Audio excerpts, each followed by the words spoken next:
Aloha, everybody, and welcome. Welcome, welcome. I'm Natalie, and this is Life After a Cult, the channel where we expose cult nonsense, we laugh about the absurdity, and we hope to unbrainwash ourselves in the process. All right, I tried to mind my own business this week, you guys. Things popping up. The whole saga just dropped another plot twist. And at this point, I feel like I'm watching a soap opera written by YouTube's algorithm itself. There's drama, there's unexpected alliances, there are shocking reveals, and somewhere in the middle, the YouTube algorithm is laughing maniacally while feeding this to every single one of us. And listen, I get it. We all love a good plot twist. God knows I do. But at what point does watching this roller coaster go from entertainment to I need to log off before I start defending people I don't even know in the comment section? So we're going to break a lot down today, and Aaron Smith-Levin is going to join us in a little bit to talk about it as well. So if you have questions when we start going along, put questions in front of your question or comment. Nancy's going to be helping to star so that I can grab as many of those as we can. Thank you so much, moderators, for being here, members for being here, everybody in the live chat. And if you're on the replay, aloha to you. Jump into those comments. I want to hear what you have to say as well. And we've got a question of the day. And our question of the day today for the chat and people on the replay is, oh, hold on a second here. There it is. Thank you. What's your personal "it's time to log off" moment when watching internet chaos? Does not have to necessarily even be in this community, because let's be real, internet chaos, roller coasters, the ups and downs, that happens all over the place, even in your real lives, I bet, right? At your office, at your place of work. I bet you guys got some good tea on the shenanigans going on there. This is something I think we can all relate to. So I want to take a look. Let's talk about why we can't look away from online chaos and how YouTube drama works like a reality TV show. And I got to be honest, I don't hate it for that. But more importantly, when does it stop being entertainment and start hijacking your peace? Right? Sometimes it's hard to look away. There's nothing wrong with watching a little internet drama. We all do it. It's human nature. I love it. But there's a couple of different ways to see it, right? Does it hijack your peace? For one, it's like, if it's like watching a reality show where you're curious, but it doesn't consume your emotions, that's a good thing.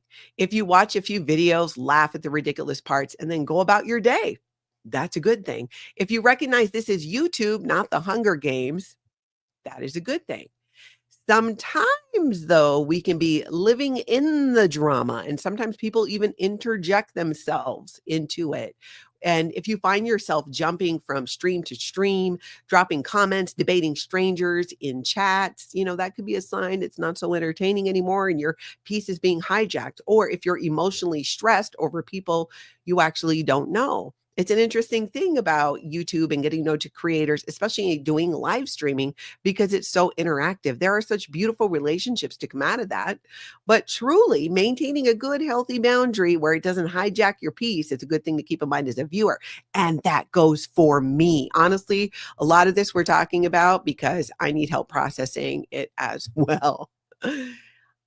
You got, keeping it out for things like not feeling personally attacked. If you feel personally attacked when someone disagrees with your favorite creator, might be a little too much. Maybe back off and take some time for yourself again. Or if you feel yourself obsessing over what's happening next. Now, having said that, like a good show, this is like reality TV in a way, right? You do kind of wonder what's going to happen next. But just like when we watch things on television, if we're not intimately involved with these individuals in real life, hopefully most can look at it as entertainment, as education, as whatever it is, if it helps you grow, right? For whatever reason. Now, if there's a point where you're no longer just watching the drama, but you're in it, that's where things can take a turn. And I feel like we've seen a lot of that I've only been here on YouTube since 13, 14 months. And yeah, there seems to be some themes. Hey, Susie Oberholtz, good to see you there.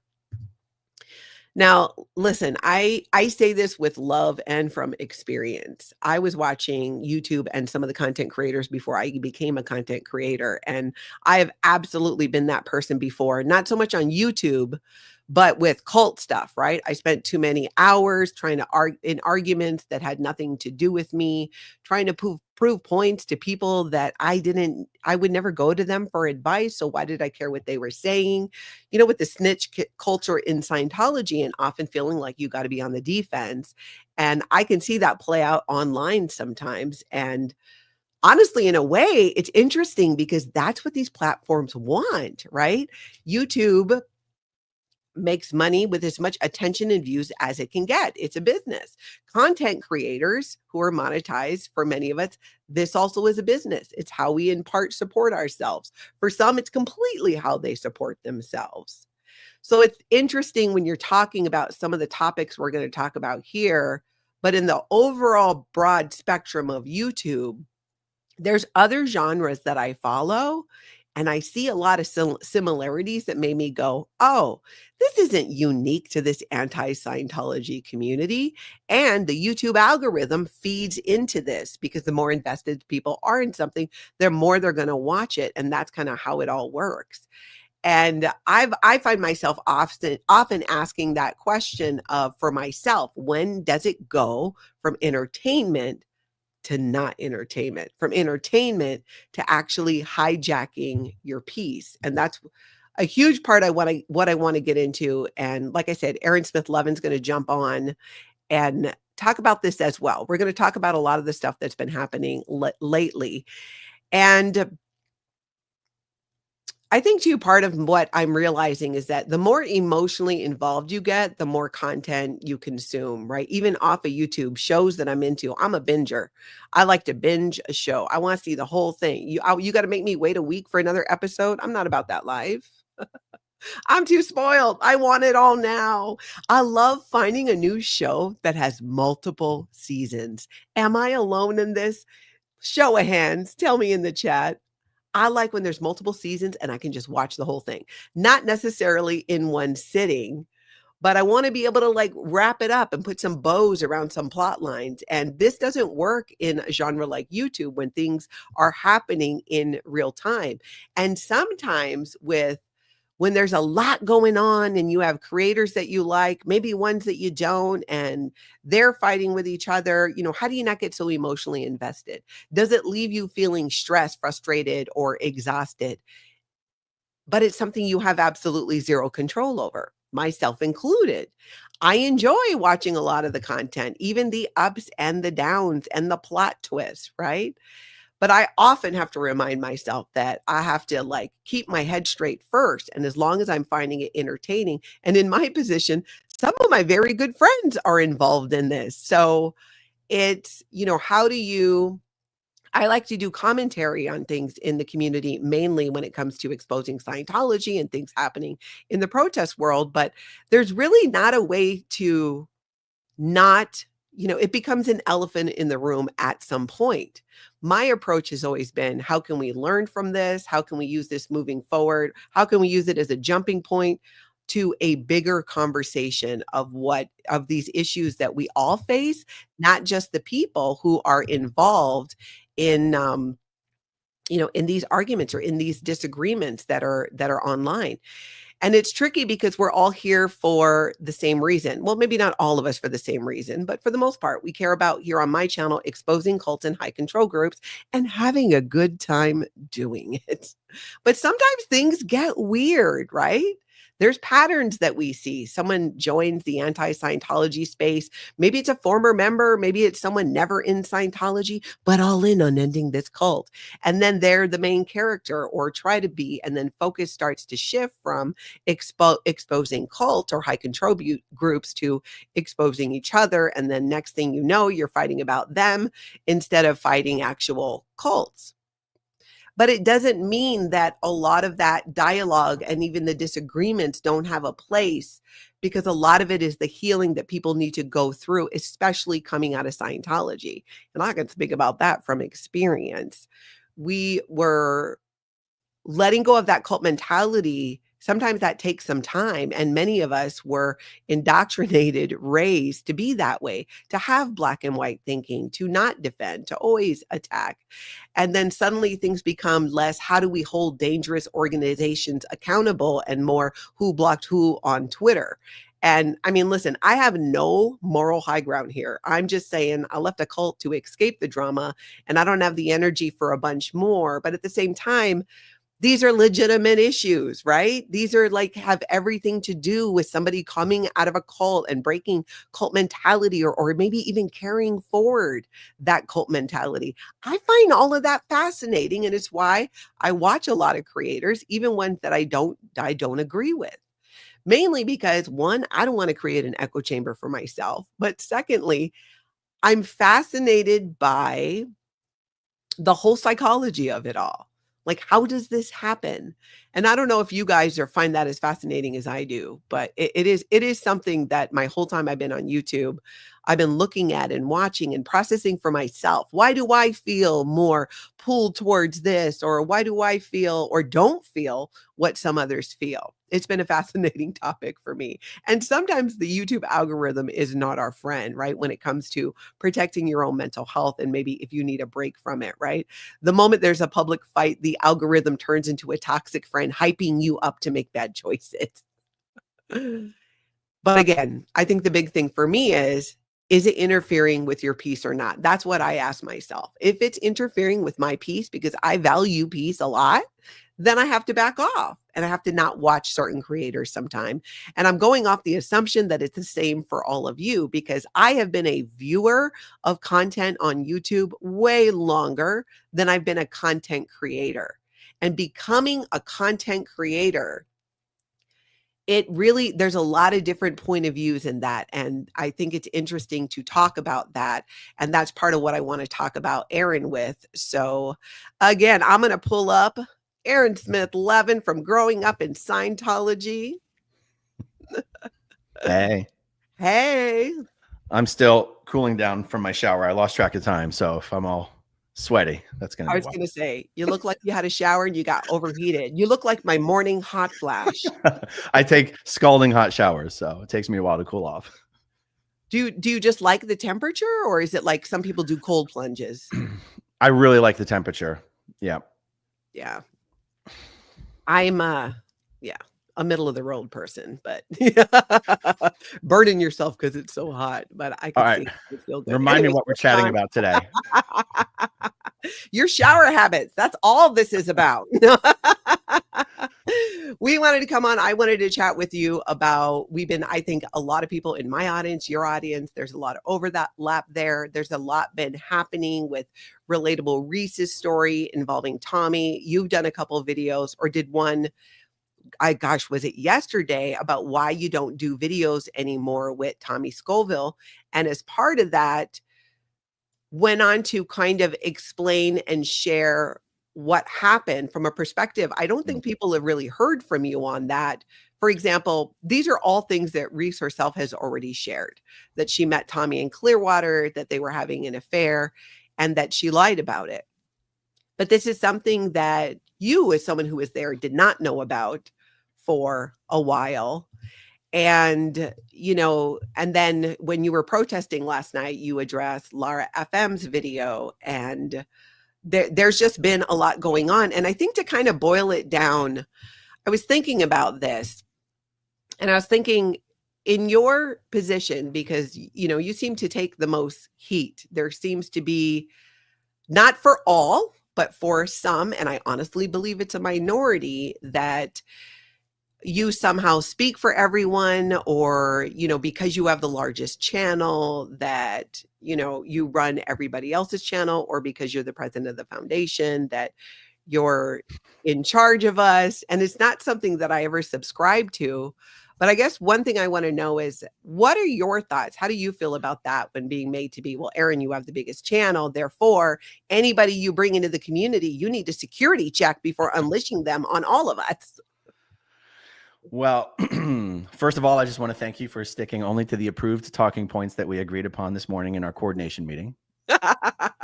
As the leader of everyone, I really appreciate that. Okay, what was the question? No, okay. Okay. I don't have like one specific answer to this question. I feel like I want to answer the question with just how I think about what I'm even here doing on YouTube. Yeah. And I can only speak for myself.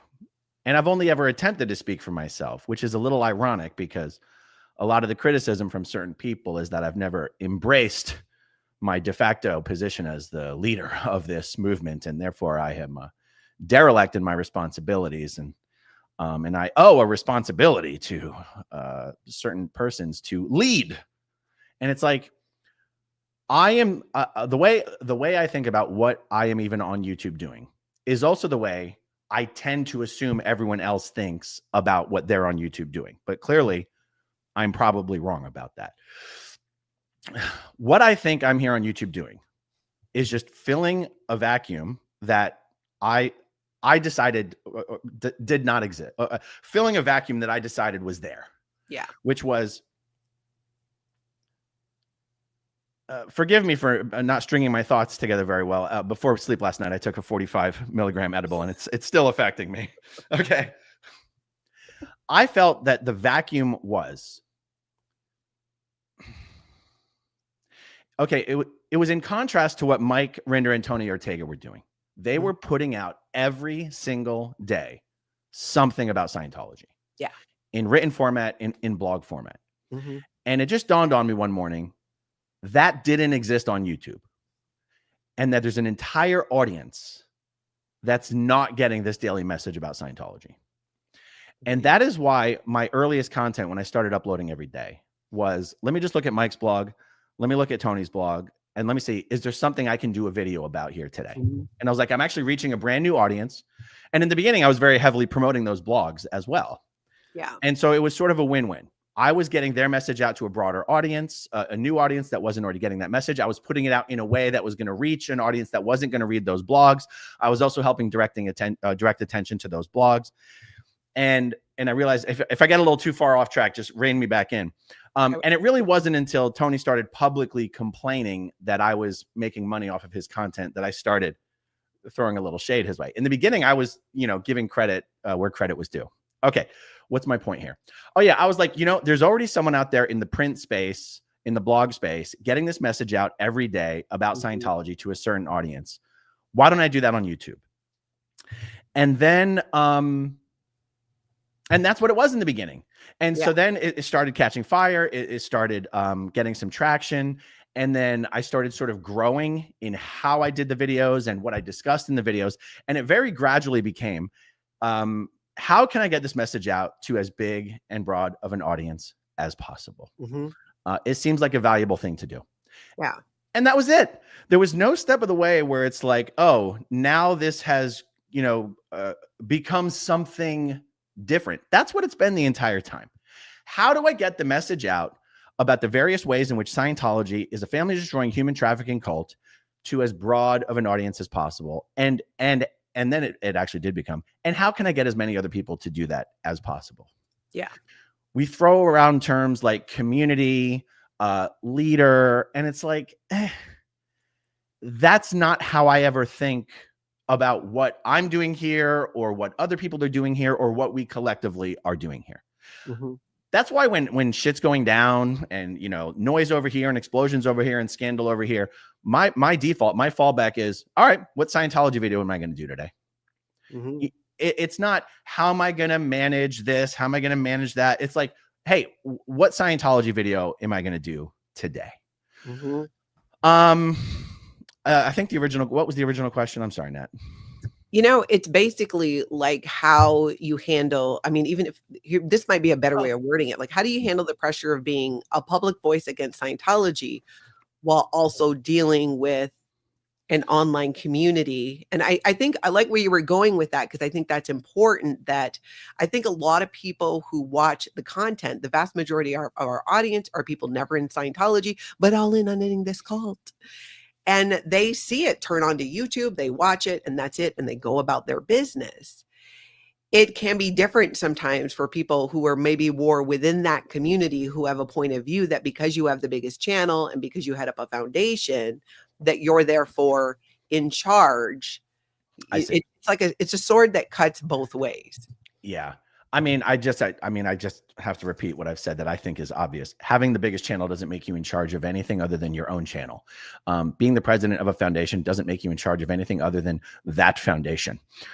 There is no greater responsibility to all ex-Scientologists or all people with YouTube channels or all protesters or anything like that. It's just, there just isn't. And I think the insistence that there is just a Scientology way of thinking. There has to be someone in charge. There has to be a leader. The very people who either demand that I be the leader or criticize me for acting like a leader are the people who themselves then turn around and act like they are the leader. You know, the people who in their videos speak about what they think we all should be doing or what everyone should be doing, or we should all be coordinated, or we should all be on the same page. That is complete nonsense, in my opinion. There is absolutely no benefit to us all being on the same page, depending on what we mean by that. If what we mean by that is we spend very little time complaining about each other in our videos, and we all spend the vast majority of our time educating the world in all the ways in which Scientology is a family destroying human trafficking cult, however somebody goes about doing that, then I would agree it's valuable for us to all be on the same page. But but it shouldn't go further to be like we should all be coordinated. No, we shouldn't. That's insane. We should not all be coordinated. I think the coordination should stop at, you know, maybe we only spend 5 or 10% of our time, you know, bitching about someone we don't like. And we just agree that we're going to spend 90% of the time bitching about Scientology. Any coordination beyond that is pointless. On a human level, I obviously want to collaborate and help people who are my friends, people who I like. There's nothing wrong with that. Yeah. That's how we should all be operating. Yeah. There's no responsibility to platform people you don't like, even if you think they're doing good work. It's everyone's personal decision for themselves. It's not a decision that gets made out of some sense of responsibility or obligation. Also, when it comes to the idea of like introducing people to the community, I feel like it is so condescending to everyone else in the community to imply that you're not introduced to the community until you've done a video with me. Yeah. That is so ridiculous, in my opinion. Like how can someone say that? Like, and also the idea that bigger channels should be helping smaller channels grow is illogical and self-defeating. Okay. And I don't know if this is too much of a tangent, but stop me if it is. Yeah, no, I'm going to say, explain that more. So let's take my channel as an example. Okay. So if my channel, my audience, they're already hearing the Scientology message that I want them to be hearing from me. They're already getting it from me. Okay. So if a new channel pops up and I go and I direct a certain portion of my audience to that channel, absolutely nothing has been accomplished. Zero. That means they're not getting their message out to anybody other than the people who were already getting that message from me. So absolutely nothing has been accomplished. Yeah. But in the beginning, I was doing that to help channels get over the monetization, to qualify for monetization so that they can then do whatever they wanted, whenever they wanted, however they wanted, and make a little bit of money doing it. Yeah. But it's not like I was fully aware the whole time that it's not like we were getting the word out more, because now there's 5 channels going after the exact same audience. And so that's why I go, when you have a smaller channel acting like the way to grow this movement is to encourage the audience that's already there to subscribe to additional channels, that is, in my opinion, the wrong way of thinking about how to grow whatever it is that we're doing. A channel has to be able to grow on its own efforts, or they're not accomplishing anything new. They're not bringing any net gain to the movement of getting the word out as far and wide as possible. I just think that's important to keep in mind for smaller channel creators to keep in mind. Yeah, and it's how YouTube works as well. If you watch any videos on the how-to or how to grow your channel, it's all about being who you are and connecting with your audience and then growing that audience. You know, on my channel, we talk a lot about Scientology and high control groups, but I also talk about my grief and losing Tony. I complain all the time about menopause. That's not for everybody. I'm not going to share an audience with Joe Rogan. You know, so you're right. And when I came on, I did my first interview, you know, with you, but it's like I had to pick up the ball and run after that. I had to do the content. I had to learn how to do it. I had to dig my heels in and do that. And you were always available if I had questions or be like, hey, how'd you do this thing here? Like on the back end on YouTube and all that. And that's very helpful. But I understood, like, okay, Right. here's kind of how you do this, but I have to be responsible for my content and growing my channel from there. And I That's right. think that maybe is the piece that gets missing. Yeah. And you can see big examples of this. And a big example of this is Streets, Scientology Audit. I mean, the guy grew a channel from nothing to over 100,000 subscribers by just doing what he's doing and attracting an audience. I've always thought it was sort of ironic that Streets started the protest movement, but I'm actually the one who promoted all the new protesters. Yeah. Like if you're doing vertical live streaming, there's really no way to collaborate with other people. Do you know what I mean? Yeah. So I was the one who was like, well, I'm going to use my platform to help promote all these other protester channels. And so it was this interesting symbiotic relationship where Streets was sort of setting the standard of how to do this. And then I was sort of taking on the role of helping anyone else who wanted to do something similar to what Streets was doing, helping introduce them to a wider audience. Because honestly, it was just fun. It's just fun. It didn't then give me an obligation. It didn't give me a responsibility. It didn't create an obligation on behalf of anybody who I was helping. I considered it a win-win. Yes. It's a win-win. I was helping these. I was helping become. I was being more of a nightmare for David Miscavige by creating, helping other people build their platforms. So there was more platforms around trying to be a nightmare for David Miscavige. Like it was almost selfish. I was like, this is filling a need that I have, you know? And I think anyone who I ever helped along the way there would testify to this. There was never a sense of obligation in return. It wasn't something I was doing so that I could then get something back. And so it's always made me scratch my head a little bit to hear these lines repeated, admittedly from only a 2 or 3 people, that like I have some sort of an obligation or responsibility, or I owe it to people to help them make money on YouTube, or I owe it, or I owe anything, or even the narrative that anyone here owes anyone anything. Like it's actually kind of crazy. What are you talking about? We're ex-Scientologists talking about Scientology on YouTube. And in any, you know, social group, things are going to go sour and sideways a little bit. And I don't want to get too far off the beaten track of whatever the original question was, but it's like this whole idea of creating artificial expectations and responsibilities and projecting them on someone and then complaining when those expectations aren't being met, and then using that as a vector for criticism and division. It's like, it's stupid. It's destructive. It's a distraction. And that's why when I just, you know, when things get really loud and messy, it's like, I'll just do 3 more Scientology videos today. It's no skin off my back. Like that's what I did before I tried to build a whole community. And that's what I'll do if the community ceases to exist. In the meantime, I'll continue to help my friends. I'll continue to help people leaving Scientology. I'll continue to raise money for the foundation. I'll continue to get the word out because that's what I'm here for.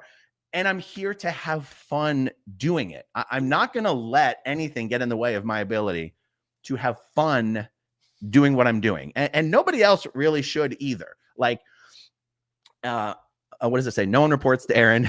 He even seems to hold back for a long time until he feels he needs to weigh in. Yeah, I mean, it's incredible that the same people who want to either criticize me for not being a leader or demand that I am being a leader, again, are the people who themselves turn around and try to pretend like they're now the leader.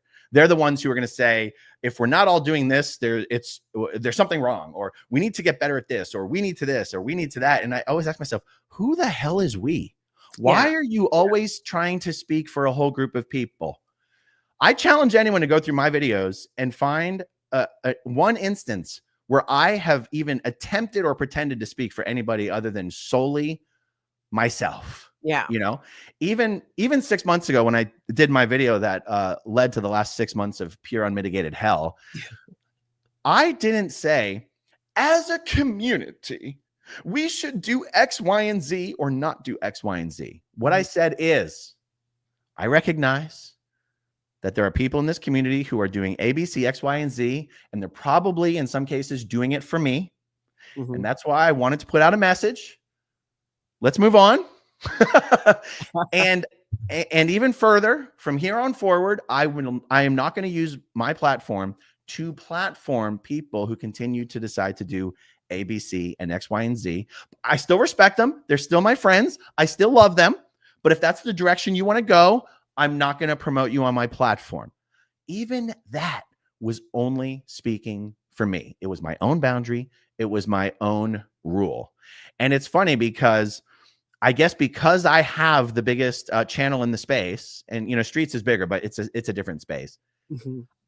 There are people who are just adamant that when I set boundaries and rules for myself, that is de facto setting boundaries and rules for the entire community. And that's just ridiculous. Do you think that's a holdover from how we were in the Sea Org? Because we did have this shared experience of, and especially growing up in Scientology and with that group think. And that's where, because I see people seeing it very differently. I feel like the vast majority of our audience watch us and they know what they're getting into, but there's a smaller amount who see it more as a crusade, right? Like, you remember the crusades in Scientology when we had to go picket for, you know, not one thin dime for Wallersheim and, you know, go around the courthouse and all that for Scientology. It was always, and I think that's why I push back on that as well. Like, I don't like that because I'm like, no, when we were in Scientology, we were told we need to, and not that we don't need to work together, but it's in my mind, it's so simple. It's so simple. We are content creators on the internet who talk about Scientology, high control groups, you know, or maybe some, you know, Jenna does great content doing more lifestyle as well and talking about her background. Everybody has a different way of doing it. Serge has a focus on the kids. And in my mind, I look at that. I showed up and I'm like, this is amazing. So many different people with different points of view and different focuses and different ways of contributing, live stream, protest, call in places from home into meetings, write to your elected officials, like and watch videos, financially support the people who are doing it. There's a million ways to do that. And I look at that and I go, this is great. I've struggled with a mentality that there's one way. And I have pushback on that because in my mind and my experience, that sounds a lot like the Sea Org. And there's been some things that I've been like, whoa, whoa, whoa, whoa, whoa. This sounds a lot like the Sea Org, and I don't understand still having that mentality. Now, I've been out of the Sea Org a lot longer. I've been out of Scientology for 15 years, but out of the Sea Org even longer. So do you think that is a holdover mentality from being in the Sea Org? I think you're being generous when you attribute it to a holdover mentality. I attribute it to things much more derogatory that I'll bite my tongue about. It could be a combination of both. Yes. I'm going to try to be as polite as possible this morning. We appreciate that. But if you get out of pocket, I'm going to just button you. That's going to be the signal to reel it in. I mean, I just have to reiterate, I very much appreciate that when I send out the daily SPTV briefing with the approved talking points and the agenda, that you've always been very supportive and you've never given me too much lip. I really appreciate that. I have to say, for people who don't understand that you are joking, and I've said this before, what blows my mind about anyone thinking Aaron is the leader. Okay, number one, I'm not going to lie, right? I was mildly offended. Why does no one think I'm the leader? I know. Why am I not pulling strings? What makes you think I'm not capable? But there's been times like I've had multiple conversations, especially early on, as you and I actually became friends off the platform. I even went to you and said, hey, there's some people I'm going to have on that I know you don't like. But I make decisions for my channel based on my channel and what I think will bring interest to my audience and move the needle forward. And you didn't care, you didn't care. You've never one time said to me, I wish you didn't talk to so-and-so. Sometimes I wish Aaron would tell me what to do a show about. So it becomes very laughable to me, that idea, or even there's so much in this community that happens. I don't know half the time. I hear about things like everyone else does often while you're doing a video about it, right? Some things like we'll have conversations like, wow, this is interesting. But there's not so much of this coordinated effort. I know I'm getting a little bit off the what you actually asked me, but I want to add on to what you're saying. I don't even control my moderators or try to I don't even tell my moderators when I'm going live. Like, we don't have a group chat. We don't have a Facebook group. Like, I guess what I'm saying is I don't even coordinate my own damn channel. And I'll tell you one of the reasons I don't do that, because I don't want any of them to feel that they have any obligation to me, other than if I happen to be live and you happen to be available and you happen to want to jump in, please do so. I don't want any of them to be like, oh my God, Aaron's live, I have to be there. That's one of the reasons I created so many moderators, is so that none of them would feel any sense of obligation to me. They're there because they want to be there. They're moderators because I trust them. I feel like they tend to know, what I want in there, what I don't want in there. And to be honest, I think they probably over moderate. I see a lot of stuff getting deleted that I wouldn't want to get deleted, but you know what? I don't even tell them not to do it, because I don't want to be someone who's trying to control people. It's like, you know what I'm saying? Okay. That's what was irony to me. That's what makes it so ironic to me, because I'm like, I've just not seen it. Had I seen that, I'd been the first one to say, oh yeah, he calls me every day telling me what to do. It's offensive to me as an independent woman that doesn't take any crap that would even be a scenario. But I really do believe it's a combination of a few things. And I think when we bring it all back down to basics, we are content creators on the internet approaching a subject with different points of views and ways of doing it. Yeah. Do you think, like, from your perspective, what do you think the best way is for people to stay informed without getting emotionally invested? Informed about Scientology? Yeah, just like as because I think what ends up happening often is there aren't and there's probably a better way of wording that. More like, as a content creator, for me, I feel like I have a responsibility to my chat and people who come in. I want to maintain an environment and a community here on my channel where people feel comfortable asking any and all questions about Scientology, because there's a lot of new people who join my channel that don't know what the many people who've been around and my members know about Scientology. And my chat has been amazing that way. And because the moderators, it's like, hey, there's a couple of them who are like, hey, watch out for trolls and get rid of them. Otherwise, greet people, get to know them. Let's answer questions.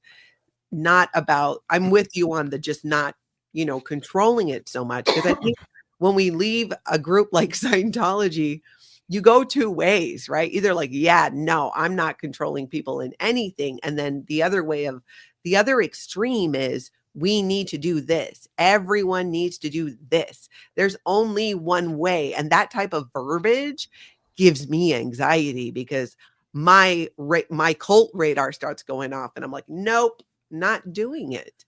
I mean, the problem is, whatever content you put out there, you're going to end up with an audience that wants that. So if you're putting out the type of content where you're constantly criticizing people, you're constantly issuing edicts for how everyone should do this and everyone should do that, and you're upbraiding people for not meeting this expectation or that expectation, you're going to end up with an audience that is there for that and supports you in doing that. And then you end up being captured by that audience.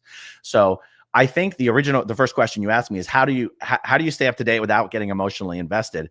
Because of the nature of the live chat and the live streams and the live audience, I don't actually know that there's a great way to avoid that, because people do get connected with you. The more they emotionally connect with what your content and your personality, and they feel like they know you and they get emotionally invested in you, and that's not necessarily bad.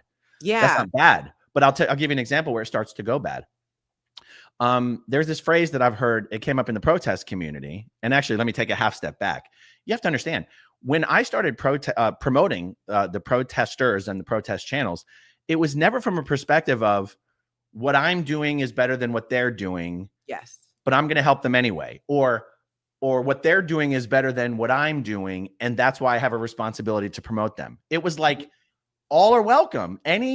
Almost any form of Scientology activism is welcome, as long as it doesn't cross a line into, harassment and breaking the law. Yeah. In other words, I considered what we were doing here on regular videos to be just as valuable as what the protesters were doing, and vice versa. Mm-hmm. And I think the protesters initially felt the same way, or if anything, they were like, they were happy to do what they were able to do, because they don't know about Scientology and can't talk about Scientology the way that we do. So they know that they can't do what we do, but they can do what they're doing. Yes. And I think they appreciated that sorry, I'm drinking the seltzer water, so I'm burping all the time. Mm-hmm. I think they appreciated that we appreciated what they were doing. Mm-hmm. Fast forward a little bit. You start getting phrases like, we're the real boots on the ground. Yeah. We're the real boots on the ground doing the hard work. Let me tell you something right now. If you are in the protest community and you're someone who's never been in Scientology and you're protesting and you think that what you're doing out there is more important, more valuable, more deserving of acknowledgement or recognition than what other ex-Scientologists are doing on YouTube, you have completely lost the plot, and you are introducing a destructive, divisive sentiment into this entire activity. For anyone in this community to act like what they're doing is better, more important, more valuable than what other people are doing is toxic and destructive. And I will admit that I have one of the reasons I pulled back from promoting protester channels is because I saw so many of them adopting the narrative that was created by Scott, which is that protesting is the real work. That's the real boots on the ground. Those are the people really putting their necks on the line. And that's just false. Okay. Mm-hmm. No one in the ex-Scientology community, ex-Scientologists, were putting themselves above the protesters. And then as soon as people started following Scott's lead and putting protesters above ex-Scientologists who are doing Scientology content, that's when that was one of the things that I was like, I'm not supporting this anymore. Mm-hmm. This is becoming a cult of personality. You'll notice they accuse me of being a cult leader, but none of my fans, my followers, my supporters were shitting on the protesters for not doing what I was doing. They were perfectly happy to support the protesters as being just as equally valuable as everything I was doing. Once the division started being created, you then ended up with channels that were doing that, ended up with an audience that supported that type of bullshit and that type of nonsense. Yeah. And then I swore. And then the chats started to get more toxic, and more finger pointy of like, I even heard the narrative now. Aaron's not a protester. Aaron's not even a protester. Then what do you call someone who protests? Like, I don't primarily identify as a protester because I'm not a channel that only protests. Exactly. But I'm obviously a protester because I protest. Mm-hmm. Like, but you see this thing, it's like one's better than the other. He's not even a this. He doesn't even this. And you go, you've lost the plot, you guys. You've completely lost the plot. And I don't know if I'm rambling at this point, but that's when it gets into more personalities or people having their own conflicts, and maybe there's some jealousy in there. It was, when I came on YouTube, it was right when the protests were going on. I think Street started in October, maybe, and then I started in YouTube in December. And covered a lot of protest news, and always said on my channel, if you see something, say something, email me, clips, links. What are you interested in? The more I learned about YouTube, the YouTube gods, the how-to said, you got to, follow, like, what is your audience interested in? Because to your point, when you create content, you attract people who are interested in that content. And then I wanted to know, okay, what are they, where are they leaning? What do they want to know? Because there's so much content I could not possibly cover every single thing that was happening with so many different channels and things coming up. So I leaned into my audience. So if I get an email, I get 2 emails about something, but then I get, 80 about something else. I'm going to cover the one where 80 people took the time to reach out and talk about this. And what ends up happening in my space is I just started getting less and less of those. Like my audience was sending me other things. George Massey, I'm checking my email by the minute, waiting for the next executive order from Aaron. I live in a constant state of disappointment. And so there was this natural, the more within and I want to specify Hollywood protest community, because there were people all over the country and out of the country continuing to protest and keep a focus on Scientology. But this toxicity started to grow and create this division. Well, my audience didn't want to watch it. They stopped sending any of those clips. That's right. And, it was an easy choice for me to make at some point with somewhere I was then being criticized by just a couple of people. It's the minority for using people's content. Well, that's what I do on my channel, and I give commentary on it. And okay, if you don't want me to share your content, I am really fine not doing it. So I didn't, and then get criticized for not sharing, their content. And I'm like, hey, I'm a content creator, but I'm also a human being. And if you're day after day after day going to say, F Natalie, she's a grifter, I'm not going to talk about you ever, because I don't know you. I don't go to you for advice. So I'm not going to pick up the phone and be like, what's your problem? And I think that's a boundary issue on YouTube. That's a human issue more than it is this community.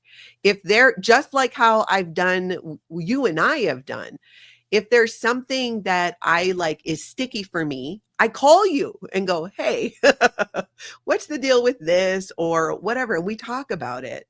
But I don't respond just because somebody has an opinion or might be critical of me in some way, doesn't mean I have to respond to it. And the majority of the time, if it's not somebody that I have a relationship with, I'm not going to, I'm like, okay, I don't have the time to put into that. Yeah, it's true. And, Natalie, it just strikes me as such an intentionally destructive way to criticize you, because sharing people's content is how we helped promote the protest channels.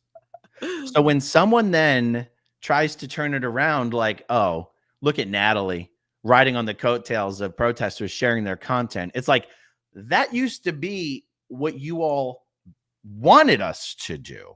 Yeah. And you never had to ask, because we were doing it all the time, because we were happy to do it. It's fun, And so, but honestly, and then of course we all know who you're talking about. And then when you stopped sharing his stuff, he complained that you didn't share his stuff anymore because you were just a biased, person who's under my control. Yeah. Natalie was dating Xenu that made intelligible. That made Natalie. It was dating Xenu that made ineligible. I don't understand that one, Nance. I want to say the following. Let me get the button ready. Okay, go ahead, Aaron. Go ahead. What happens if you push the button? That's my signal to you to reel it in. Oh, okay. In any movement that is about a specific group or a subject, like I guess I'm just speaking about the ex-Scientology movement. Yeah. It seems to me to like naturally, almost mathematically be true that in the ex-Scientology movement, if you had to break it up into categories, there are people who are in this movement who are actually ex-Scientologists, and they are here to expose the thing they were in and have left. Yeah. There's those people. And then there's people who've never been involved in Scientology, but are here to support and be allies to the ex-Scientologists that are here exposing the thing that has ruined their life or their family's life in a number of ways. Mm-hmm. This does not mean it's a hierarchy. It means these are two different experiences and two reasons for being a part of this movement. Yes. You were either part of Scientology or you weren't. And in my opinion, if you weren't in Scientology, your reason for being a part of this movement should be to support and be an ally to those who used to be in Scientology and are exposing the cult that they were born into or escaped from. I hope that sounds fair, because one of the biggest concerns or criticisms that I have had of people who have continued to support Scott is that Scott is someone who's never been involved in Scientology in any way, and it has never impacted his life in any way, shape, or form. And what I have really objected to is seeing protesters who have never been involved in Scientology in any way, and it has never impacted their life in any way, shape, or form, support another guy who's never been involved in Scientology and it's never impacted his life in any way, shape, or form, while he attacks people in this community who are actual ex-Scientologists and should be the ones that you are all here to support. Mm-hmm. And yet I see people supporting a guy who's attacking ex-Scientologists and who himself has never been in Scientology. That to me was one of the other things I was like, this whole thing has gone off the rails and I'm not going to support it any longer until he's gone and the people who supported him can do their own thing. But as far as I'm concerned, I will never forget or forgive the people who have sided with a guy whose life has never been impacted by Scientology while he sets out to destroy people who are here trying to protest and expose the cult that they escaped from and were born into and has destroyed their lives in various ways. I will never forgive that. I will never forget it, because it means you're not here for the right reason. You're here for clout. You're here for attention. You're here for whatever you're here for, but it's not to support ex-Scientologists. You can't claim that you're here to help people leave Scientology while supporting attacks on ex-Scientologists. Those two things do not add up. They do not math. Mm-hmm. Okay. Now, I don't know much about math. I grew up in a cult, but I know that 1 + 1 = 2. Okay. And so now, let me frame it slightly differently for a second. If it was actually two ex-Scientologists being at war with each other, obviously I can understand people are going to support one person over the other person. That happens. You're always going to have conflict or division. Yeah. It's just that one of the things that's been uniquely offensive to me about the Scott situation is Scientology means nothing to Scott. Mm-hmm. Nothing. Yeah. And to have him early on after the Occupy LRH thing start to go after actual ex-Scientologists, I simply said, as long as I'm here and have a platform to defend my friends, you're not doing that. Mm-hmm. And that was the beginning of the end. That was the beginning of the end. It was like, oh, you're going to try to keep me from doing what I want to do? Where's all the money from the SPTV Foundation really going, Aaron? I'm just asking questions. How many people has the SPTV Foundation really helped? I'm just asking questions. Who's paying for the airline tickets to travel? I'm just asking questions. Who paid for the boat rental? Just asking questions. Yeah. And as soon as people started to support a guy attacking ex-Scientologists in this community who have done the most work, I said, no. And I'm never going to not support my friends. Okay. Mm-hmm. It's not about whether I have a responsibility to anybody. I choose to support my friends. I choose to defend my friends. And as long as I'm here and have the ability to do so, I will always do that. And anyway, I'm rambling at this point. Well, and there's a history there. This is a person who has a history of doing that in other communities. And when you kind of zoom out and you look at all of that, it's like, oh, well, of course. Now, early on, I did, you did, many of us got emails, people trying to reach us when he first showed up saying, hey, this guy causes chaos. But with the world we came from, the first thing Scientology does is tries to discredit people who are speaking out about Scientology. So when we hear that, or I'll speak for myself, when I hear stuff like that, I'm like, all right, until I see it. And sometimes I get burned because I want to see it first. Because just because somebody tells me something does not mean that I'm adopting it as truth. And I don't even think that I would necessarily change that, because there's so much in this world, even outside of this community, where somebody has an opinion. I mean, think about it, right? Anybody who's divorced, your ex might be a nightmare, but for somebody else, when they get together, Tony was a nightmare to his ex-wife. For me, he was my soulmate. And she and I get along fantastically. So it just depends on where you're looking at it from. That's right. And I mean, I know there's going to be some people who are like, Aaron, you go after people all the time. Mm-hmm. And all I will say is that I go after people who are going after me and my friends and my foundation. And that is my way of defending myself and my friends and my foundation. Mm-hmm. And if anybody wants me to stop going after them, stop going after me and my friends and my foundation. I'd much rather do all my videos about Scientology.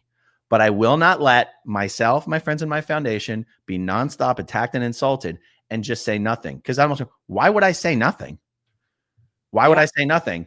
I mean, even the people that are doing the attacking are the ones saying, I have some leadership responsibility. Okay, you know how I use that leadership responsibility to the extent that it exists?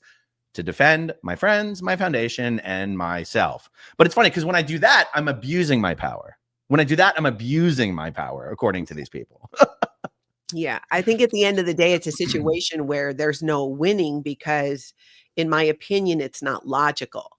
And if something is just not logical, then how can you make sense of it? I think it's, especially coming from the mentality that we had in Scientology and especially in the Sea Org.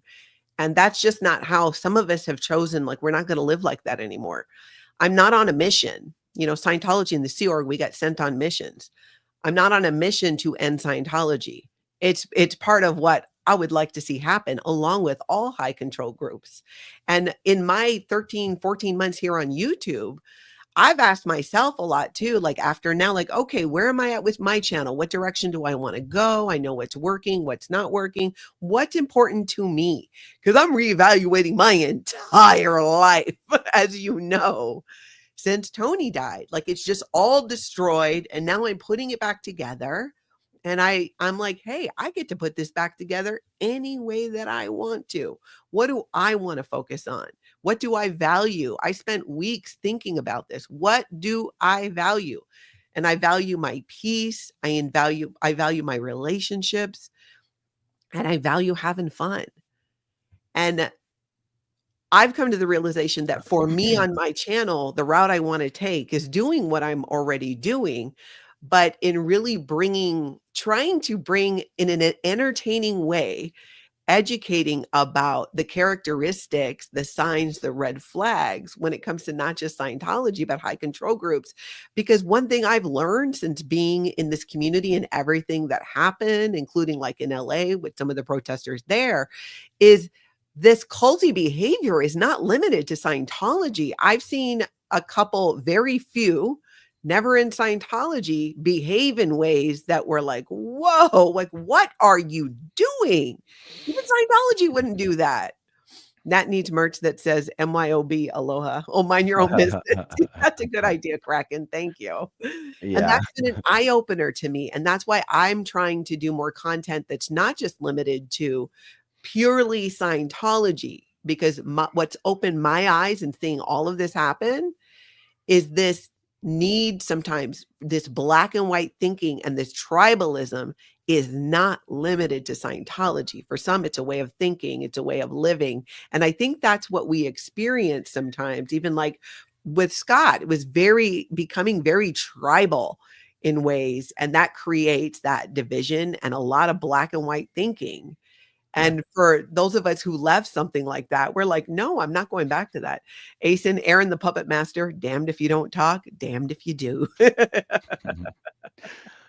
Yeah. If you don't mind, I'll say a few non-controversial things about my response to a video Lara did a couple days ago, where for an hour, she basically complained that people aren't nice enough to Scott and people didn't do enough to support Scott.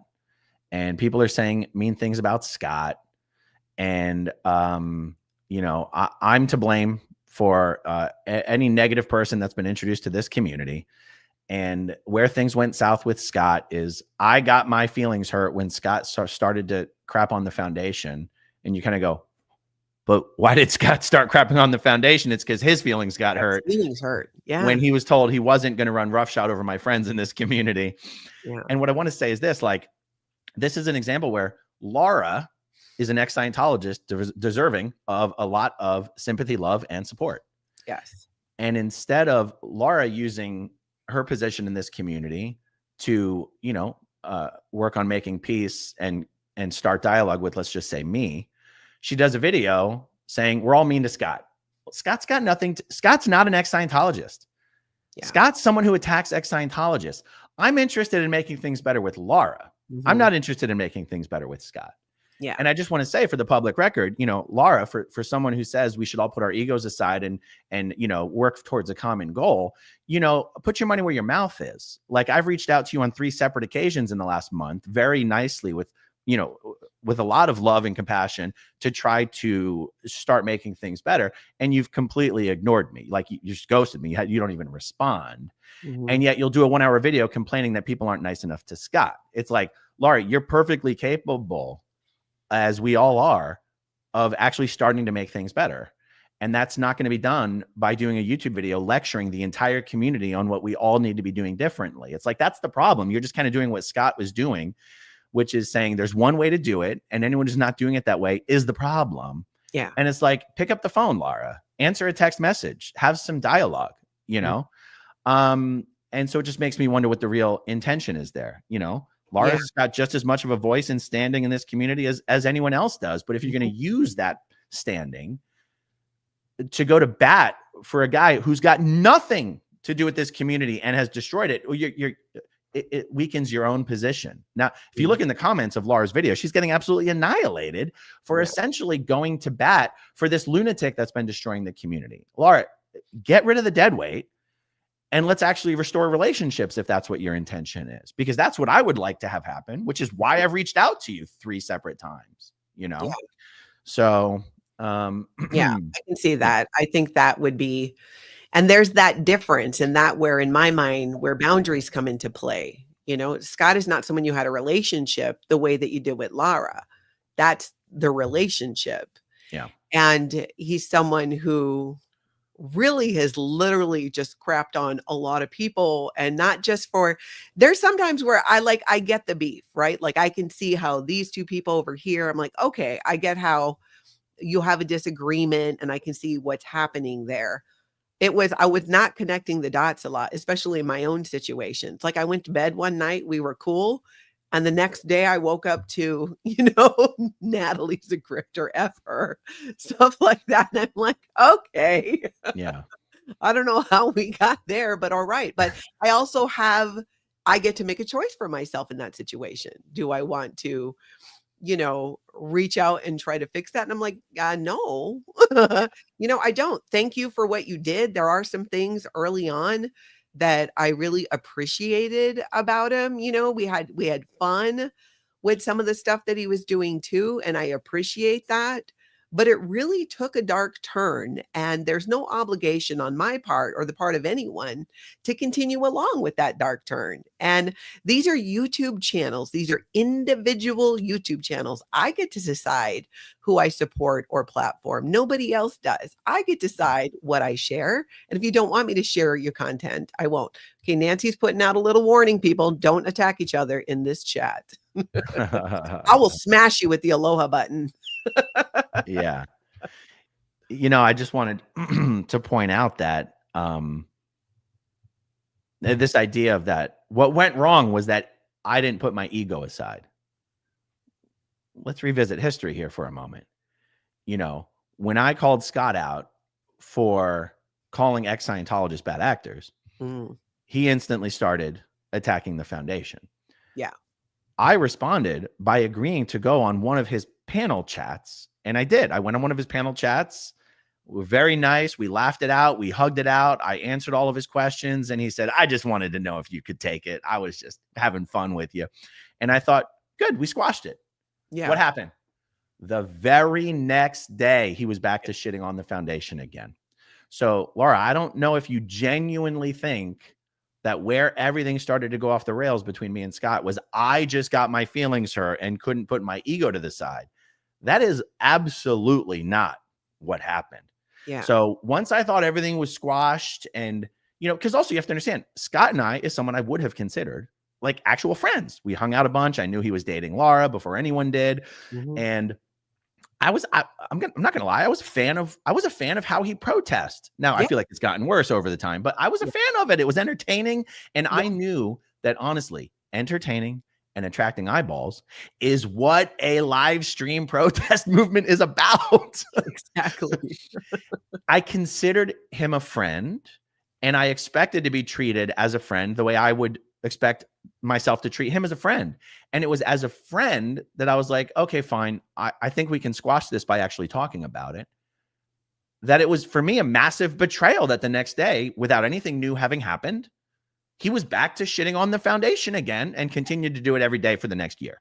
So what went wrong was not Aaron got his feelings hurt and couldn't put his ego to the side. Like, Lara, it's not true. I don't know if you really believe it or whatever, but it's not true. It's you remember I did that panel with DOA, and I answered all of his questions, and he literally admitted, I just wanted to have some fun with you and see if you could take it. Yeah. Then why were you back to shitting on the foundation again the very next day? What's really going on there? You know?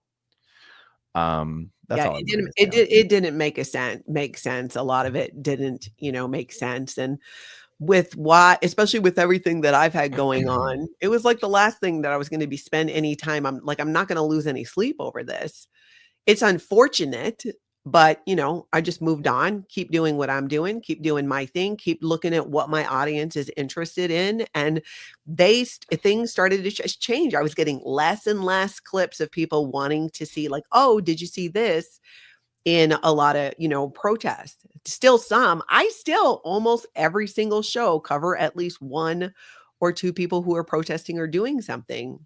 And I still have a good amount of my audience that is interested in that, especially when it comes to streets and the stuff that's fun. And I've decided too, like on my channel, I like to approach things with some humor. Otherwise, I can't talk about it every day. It's either too upsetting or boring. And I want it to be fun for me to show up and do as many videos. I just found out the other day I've done over 1,000 videos now. That's 1,000 tapping. Yes. And I'm up, and my cumulative views are like about 5.6 million. I mean, I know you do that in like 2-3 months, but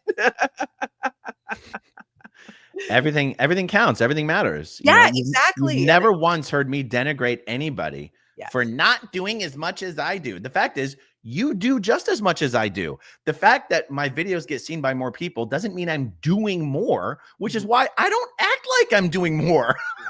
Yeah. And you've been around a lot longer. You've been doing it for a longer time. And what I love about we've been able to cover, say, a similar topic that I'll recap, or you'll do a thing on it and I'll do a thing on it. And what I really like and what my audience likes is we look at it differently. We see these things differently because we have different experiences. And I think there's value in that. And that's why I love the idea of people starting channels and using their voice, whether it's, about exposing Scientology or other high control groups, because there's an audience out there for it who will relate to that content. I just draw the line and I have boundaries around. I'm not into your interpersonal, relationship like drama. But having said that, I'll watch it. I'm here for it. It's entertaining. I am a viewer too. I'm not just a content creator. I'm a viewer too. And even watching all the things that have gone on, like with Relatable Reese and Tommy, it's been all of these things. There's just always going to be stuff that's going on to some degree, especially when you're working with people who've left a high control group or come in with a criminal past. Like there's these twists and these turns, but I've gotten better at recognizing it as, this is something I watch. There's really only a few people in this community that I really actually know, that I've met. I live in Minnesota. I wasn't in the Sea Org with any of you because I come from another time. I'm one of the oldest second gens. Not the oldest, one of 54. Okay. Yeah. So it was another time. James Steele, I wrote a little ditty about my vacuum cleaner, but it totally sucks. Okay, I don't non sequitur, but funny, James. You know, there's another thing I saw last night that to me was just a perfect example of everything that's gone wrong. With people assigning expectations, assigning responsibilities, and then criticizing appropriately. I saw someone in Tori Chrisman's chat ask her a question, and I won't even say who it was because then I'll probably create all sorts of drama. That was like, hey, Tori, how do you respond to the accusation that you're OSA because you've been doing this for 20 years and you haven't shut Scientology down yet and you don't get fair gamed? What? And Tori very rightly sort of tore this person a new a-hole in her own cute little way. And then the person who asked the question is like, oh, no. I wasn't asking for myself. I don't think those things. I just needed to know how to defend you to the other people who are saying those things. Who's saying that? Nobody's saying that. Of course there's people who are saying that. Scotty Swatty Hochstetter is one of the people who says that, and his supporters, his toxic supporters. I don't But it's follow like too closely. by the time you've gotten to a place where people who have never been in Scientology are comfortable enough to accuse someone like Tori Chrisman of somehow not being up to Scott's level because she doesn't get swatted, the plot's completely been lost. Yeah, the goal is not to be swatted. The goal is not to be arrested, in my mind, right? When I've gone out a few times and I protested at different orgs, we protested together. My goal is never like, I want to get into a confrontation with anybody. It's to raise awareness, get some eyes on Scientology, and have a good time doing it. Why does everyone think Scott's the only guy who gets swatted all the time? I'm not even saying it's because he's doing it to himself. But Scott has genuinely created a narrative that it's because he's the one who poses the biggest threat to Scientology, which is the biggest joke.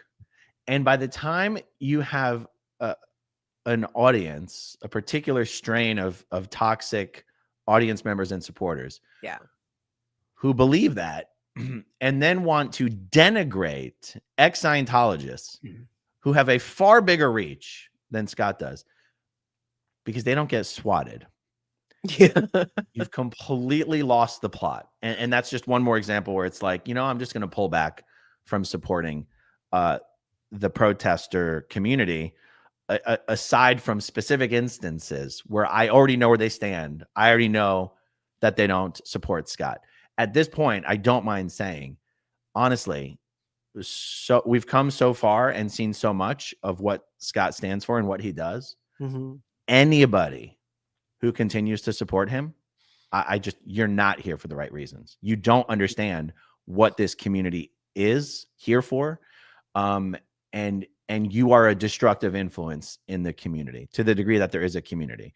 Because, let's be honest, a community exists by default. You don't it's natural. It doesn't mean we coordinate. It doesn't mean we all like each other. It doesn't mean we're all friends. It doesn't mean we're all doing the same thing. But anyone who says it's not a community, it's a community. Yeah. And if you think it's okay as a member of this community to support a guy who seems to only exist to tear people down and to make himself feel important, you do not belong here. You don't belong here. And I'm not the leader of anything, but I will not help any of you or promote you in any way, ever again, unless there's honestly some sort of a public, and not an apology to me, and I am sorry I ever supported this guy. It was a mistake. Yeah. If someone's not willing to say that, they will just never, ever, ever be worthy of my support personally, ever again.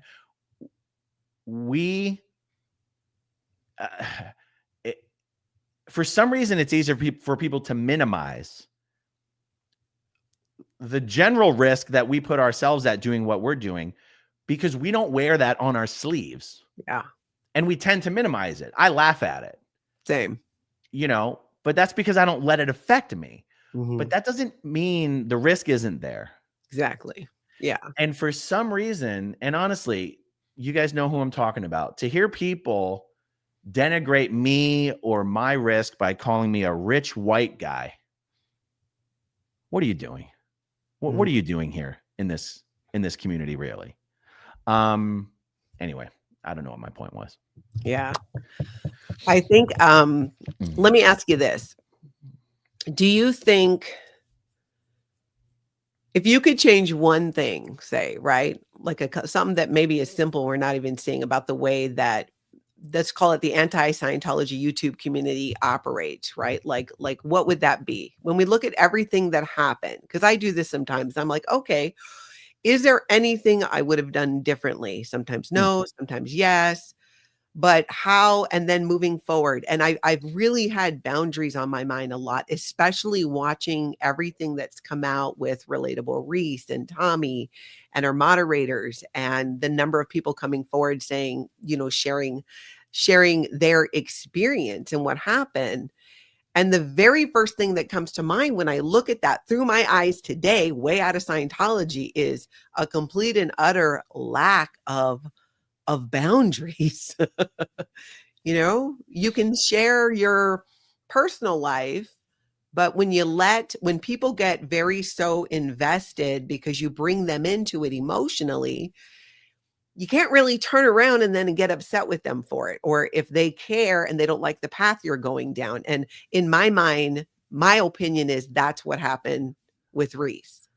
Is so many of her moderators and people got involved behind the scenes and were involved in even covering up the affair she was having with Tommy, that it just completely backfired.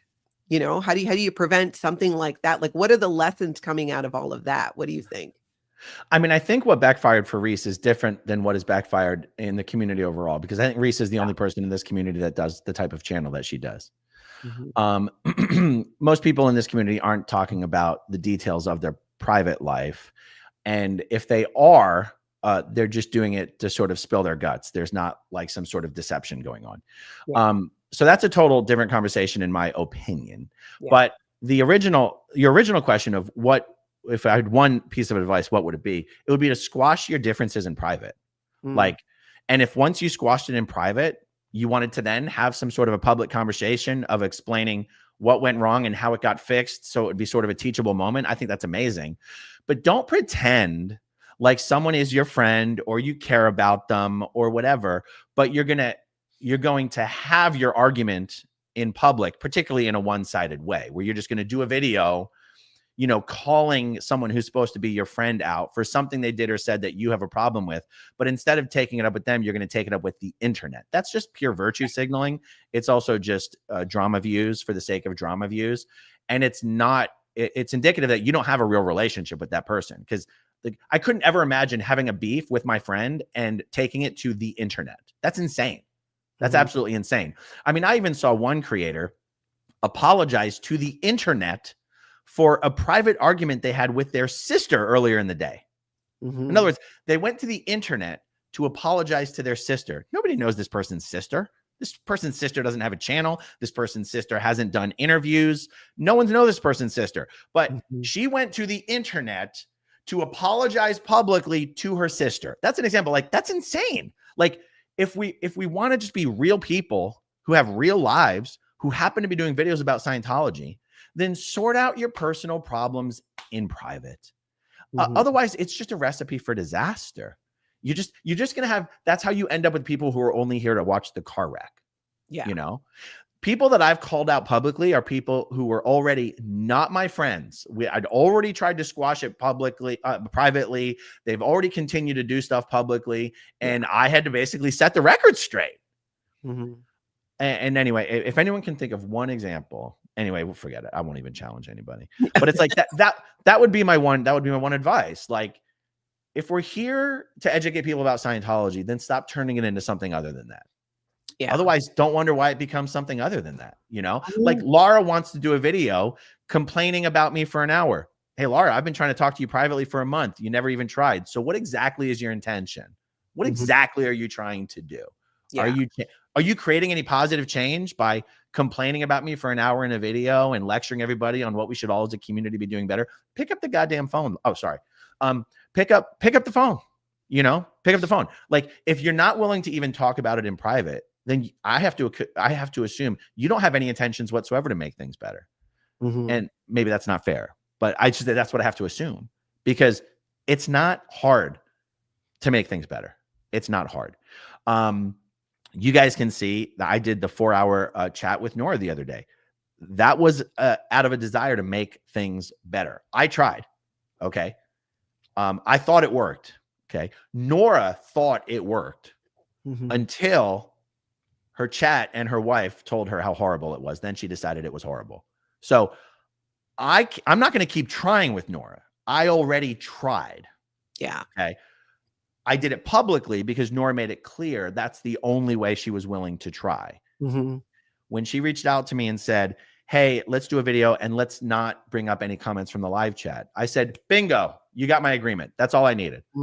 That's all I needed. Me and you, live, real time, good faith. Let's do it. It didn't work, but at least we tried. Lara hasn't even tried. I'm here, Lara. You got my number. You got my text messages. I even sent her a cute photo of the two of us the last time we were hanging out in LA together, at some brewery. Just, hey, the good times. Remember the good times? Remember how much fun we used to have together? Yeah.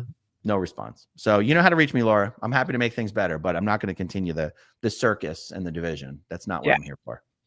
And I like what you said about there are ways to share these things as, life lessons or learning experiences and talk about it on your channel. But again, it's more like, okay, this is what happened. And now, this is how we handle it, that kind of a thing. Because then I find it interesting too, as somebody who's a viewer, like, hey, I get there's going to be upsets and there's even going to be disagreements, especially, in a community of people who came out of something like Scientology. Everybody heals in different places. And I think even with former Scientologists, like I don't subscribe either to if someone's a former Scientologist and just constantly fighting with other people, whether it's the protest community or whatever online, because it's still, I just don't understand the purpose of it, especially when it's people that you never met. There's no relationship there. So what are you so upset about? And it could be, I'm just a different kind of duck that way. There's just a lot that even like the things that people like, well, Scott says about me, Aaron, for how many months it was still like, I was still like, I know he's saying that, but I got a soft spot for Scott. And there's still a piece of that is still there, because I feel like I could see parts of him where that are good, but it became so overshadowed by something else that it was no longer accessible. So for me, it was just not something that I was going to touch. But people heal differently. Yeah. I'm way too jaded and cynical about it. Any of the parts that were the good parts, I now see as part of the deception, because you just can't do that much destruction in a community for that amount of time. Constantly center yourself in everything, constantly act like you're the only one doing anything valuable, constantly crap on everything everyone else is doing. And for me, no, for me, I don't see the good parts anymore. I see the deception and manipulation, and but that's me. That ship has sailed for me. You're much more forgiving and kind than I think. I'm just older. I'm a woman in her 50s. There's like kind of a thing, and it's and it's more in my nature. But again, that's what I appreciate, because I also sometimes need to have a conversation with somebody who does see it differently and go like, hey, make sure you're thinking about these things. But I've lived enough life to understand that I can move away from something that I decide for me is toxic without, announcing my departure or making a big deal about it, or even responding to these things. I find it amusing. I mean, I think it's safe to say, to some degree, I think I get the least amount of trolling of all of us. Maybe Jenna gets less, right? I mean, no, not anymore. not anymore, but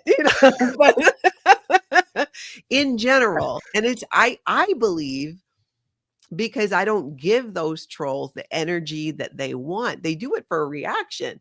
Oh, I'm going to say this over here because I want to see her talk about it. And they just don't get that.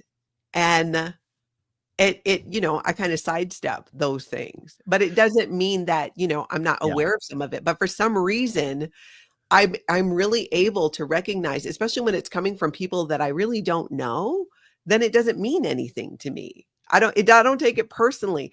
To me, it says more about them who are on the internet saying nasty things about someone like myself who they've never met and who really is kind of doing my own thing, right? Some of it's laughable, like some of the, D'Amato, a couple of the things that came out of his mouth. I laughed. My other people were mortified, like, oh my God, Natalie, I'm so sorry. I'm like, I don't care.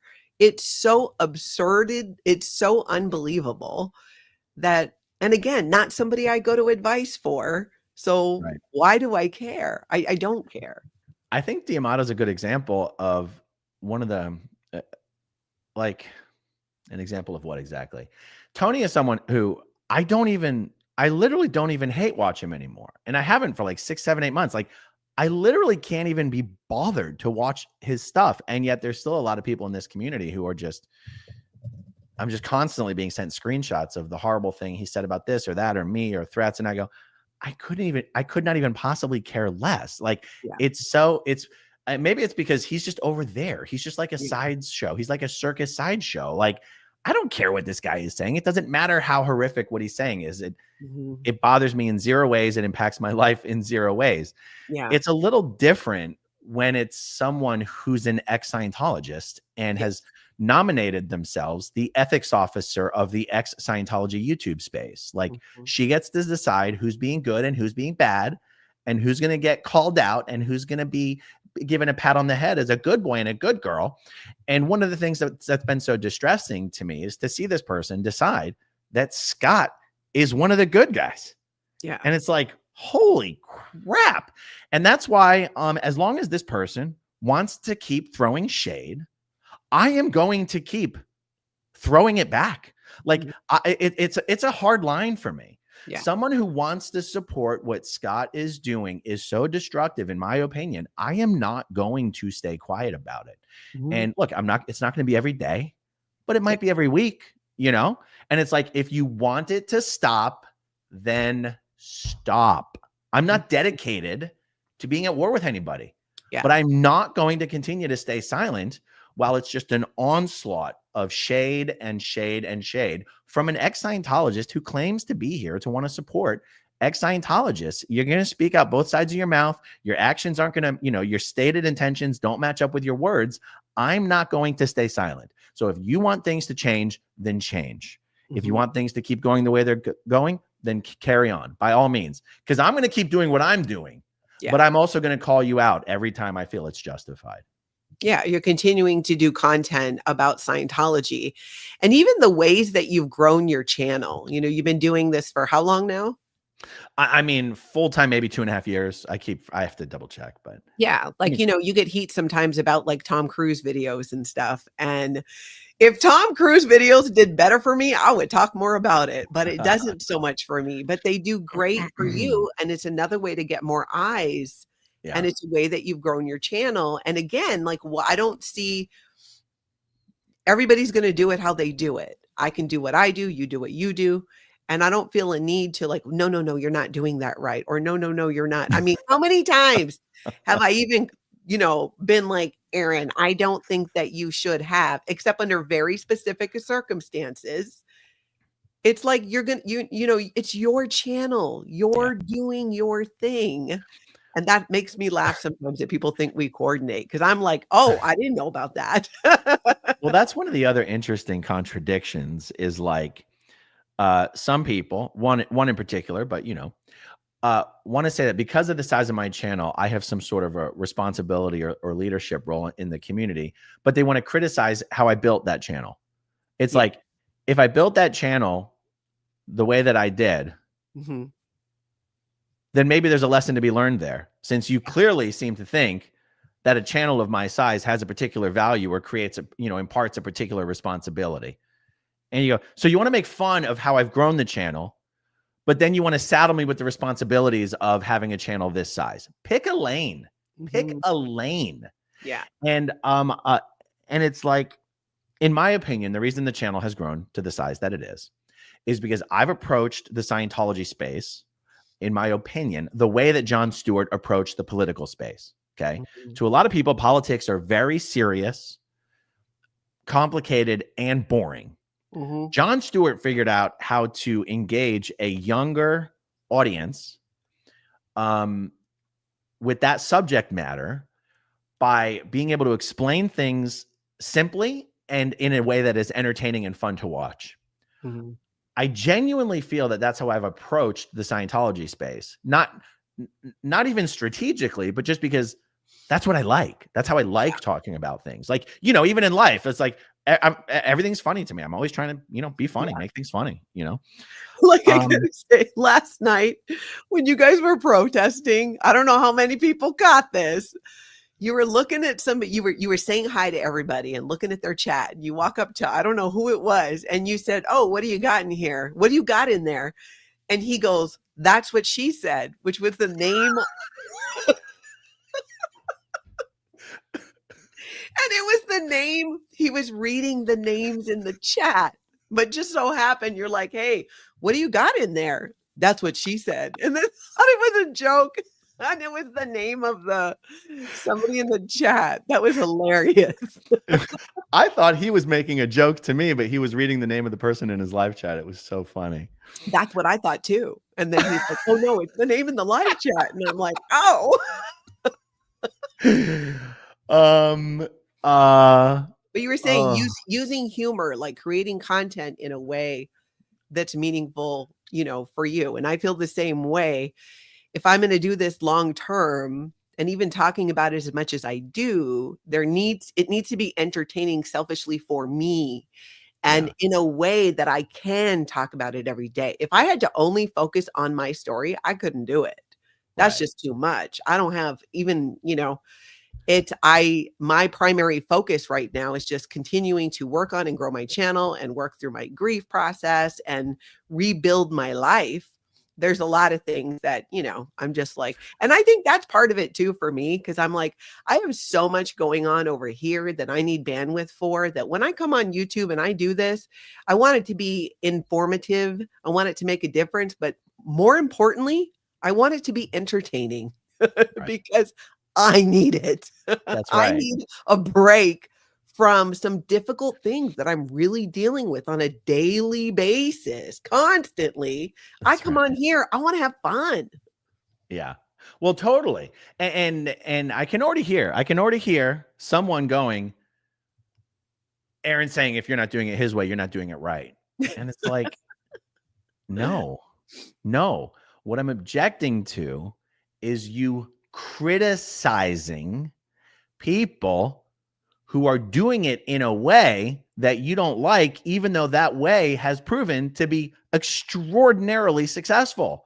I'm not telling you that you should do it my way. I'm trying to give friendly advice on what I think works on YouTube based on personal experience and a proven track record. And so if you're wondering, I mean, it's easy to sit there and criticize the person who's grown his channel and, I don't like the way he does it. It's not as good as me. I'm not the one saying that what you're doing isn't as good as me. Yeah. I'm actually one saying what we're all doing here is equally valuable, but it's amazing. Just take note. Just take note of which people want to tear other people down for how they're doing what they're doing. Yeah. It's ridiculous, especially when they're trying to tear down, in large part, the person who's been most successful at it. Like, okay, good luck. Criticize my method and then wonder why your method doesn't work. I'm not criticizing you for your method. Yeah. I'm trying to give helpful advice. Anyway. Without saying that it has to be that way. Yeah, it doesn't have to be that way. Yeah, exactly. But it's interesting when you see someone criticizing, this is deadly serious. Okay, well, how's that been working out for you? Oh, it's totally inappropriate to try to make jokes of these. It is? How has it worked out for me? I mean, you know, there's add-on benefits, there's trickle-down effects to being able to grow a large audience. My large audience is how I'm able to raise money for the SPTV Foundation, which honestly, without even trying at this point. What did we do? One fundraiser last March? You know, like there's additional benefits to growing a large audience. So criticizing how someone grew that audience seems absurd to me. Yeah. What you're doing isn't as valuable as I'm doing because you talk about Tom Cruise and Danny Masterson. Okay, it's worked out pretty well. What's the problem? I've you know, shared the message of how Scientology is a destructive human trafficking cult with about 110 million people. Now it's not really 110 million people. It's just 110 million views. But it's like, how do you criticize someone in this space for successfully doing what we're trying to do in this space? It doesn't make any sense to me. And you'll never see me criticize someone else unless it's for creating division and trying to tear each other down. You know, yes, I had fun with Chris Shelton making fun of him, but that's because he was tearing down ex-Scientologists on Reddit and he thought nobody knew it. I was like, bitch, I saw what you wrote. we gonna go to war now, mother. Oh, I'm sorry. I'm not supposed to curse. Sorry.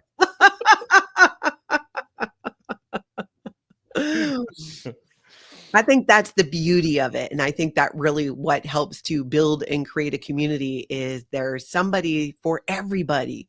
There's a creator. YouTube is a huge space.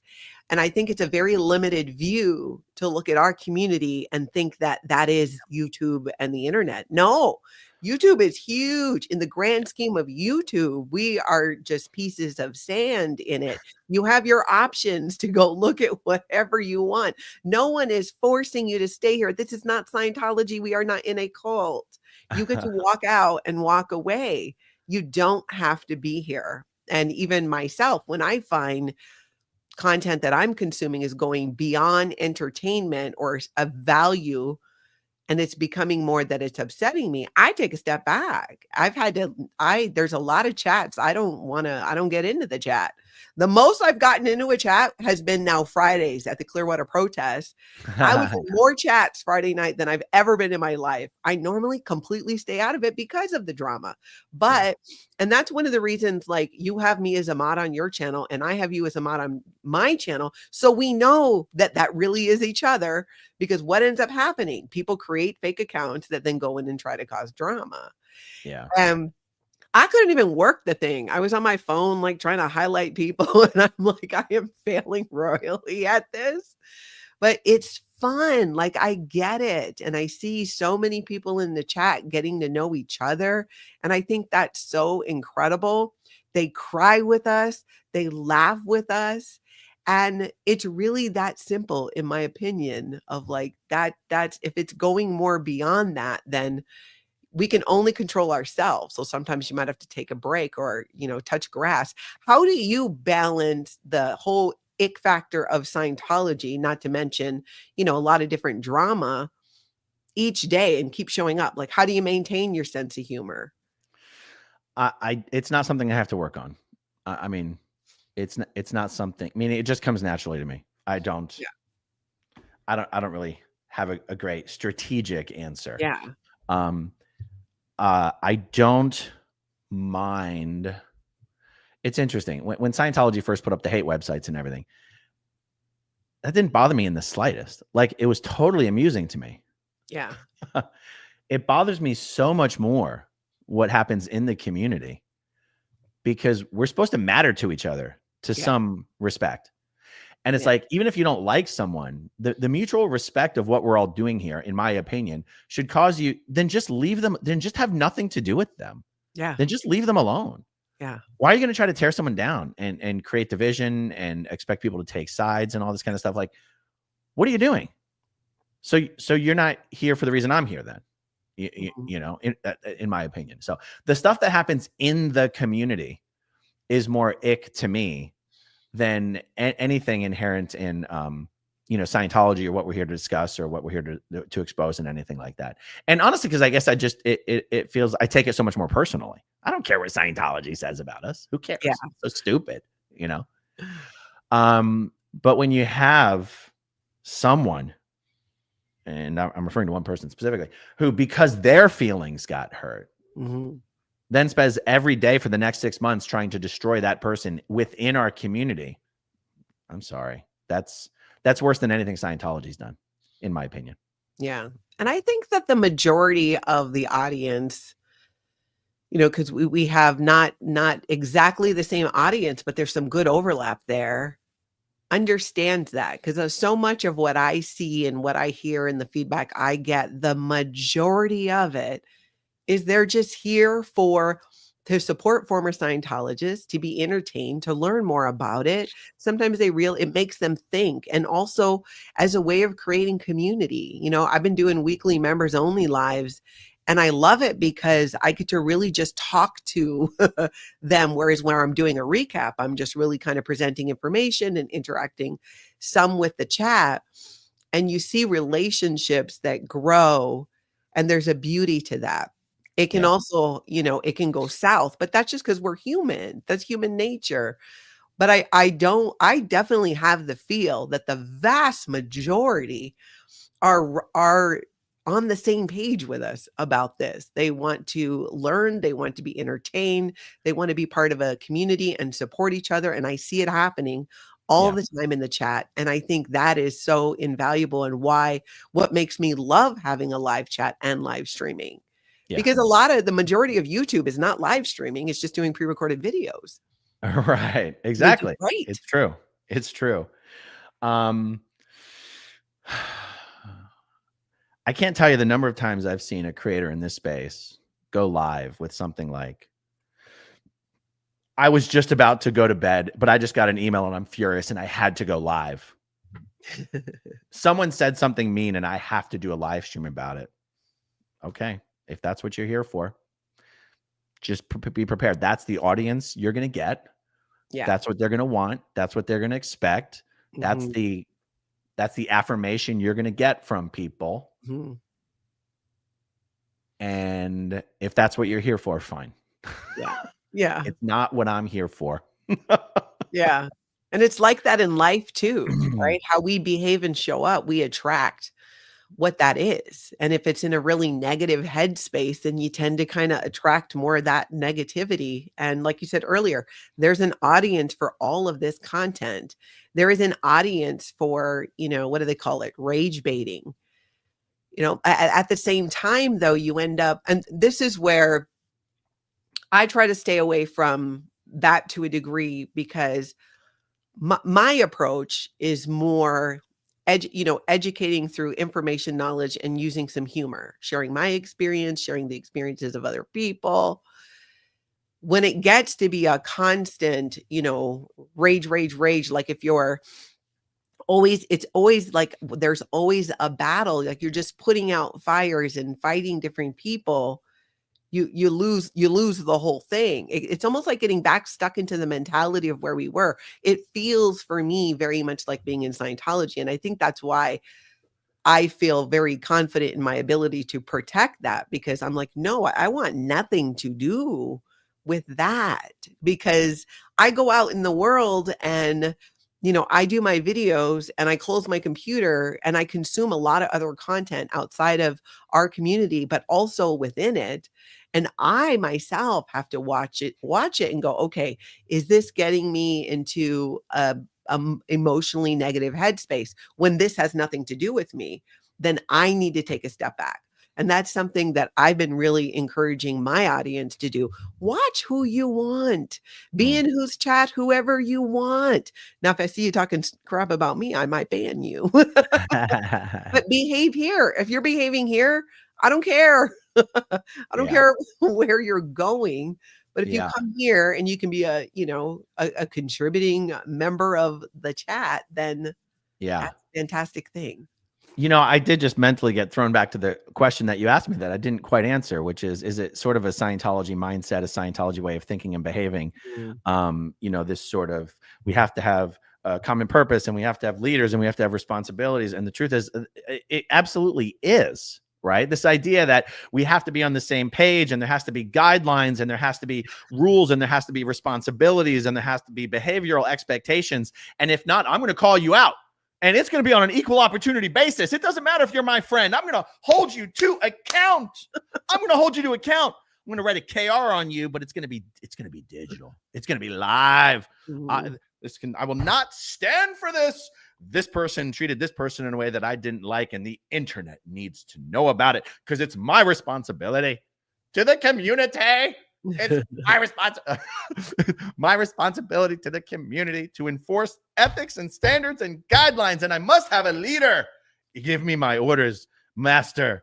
And if you won't give me my orders, I'll be the one giving the orders. I'm sorry, I'm being a little theatrical about it. But it very much is a Scientology way of thinking. It's like, we're doing Scientology videos on YouTube.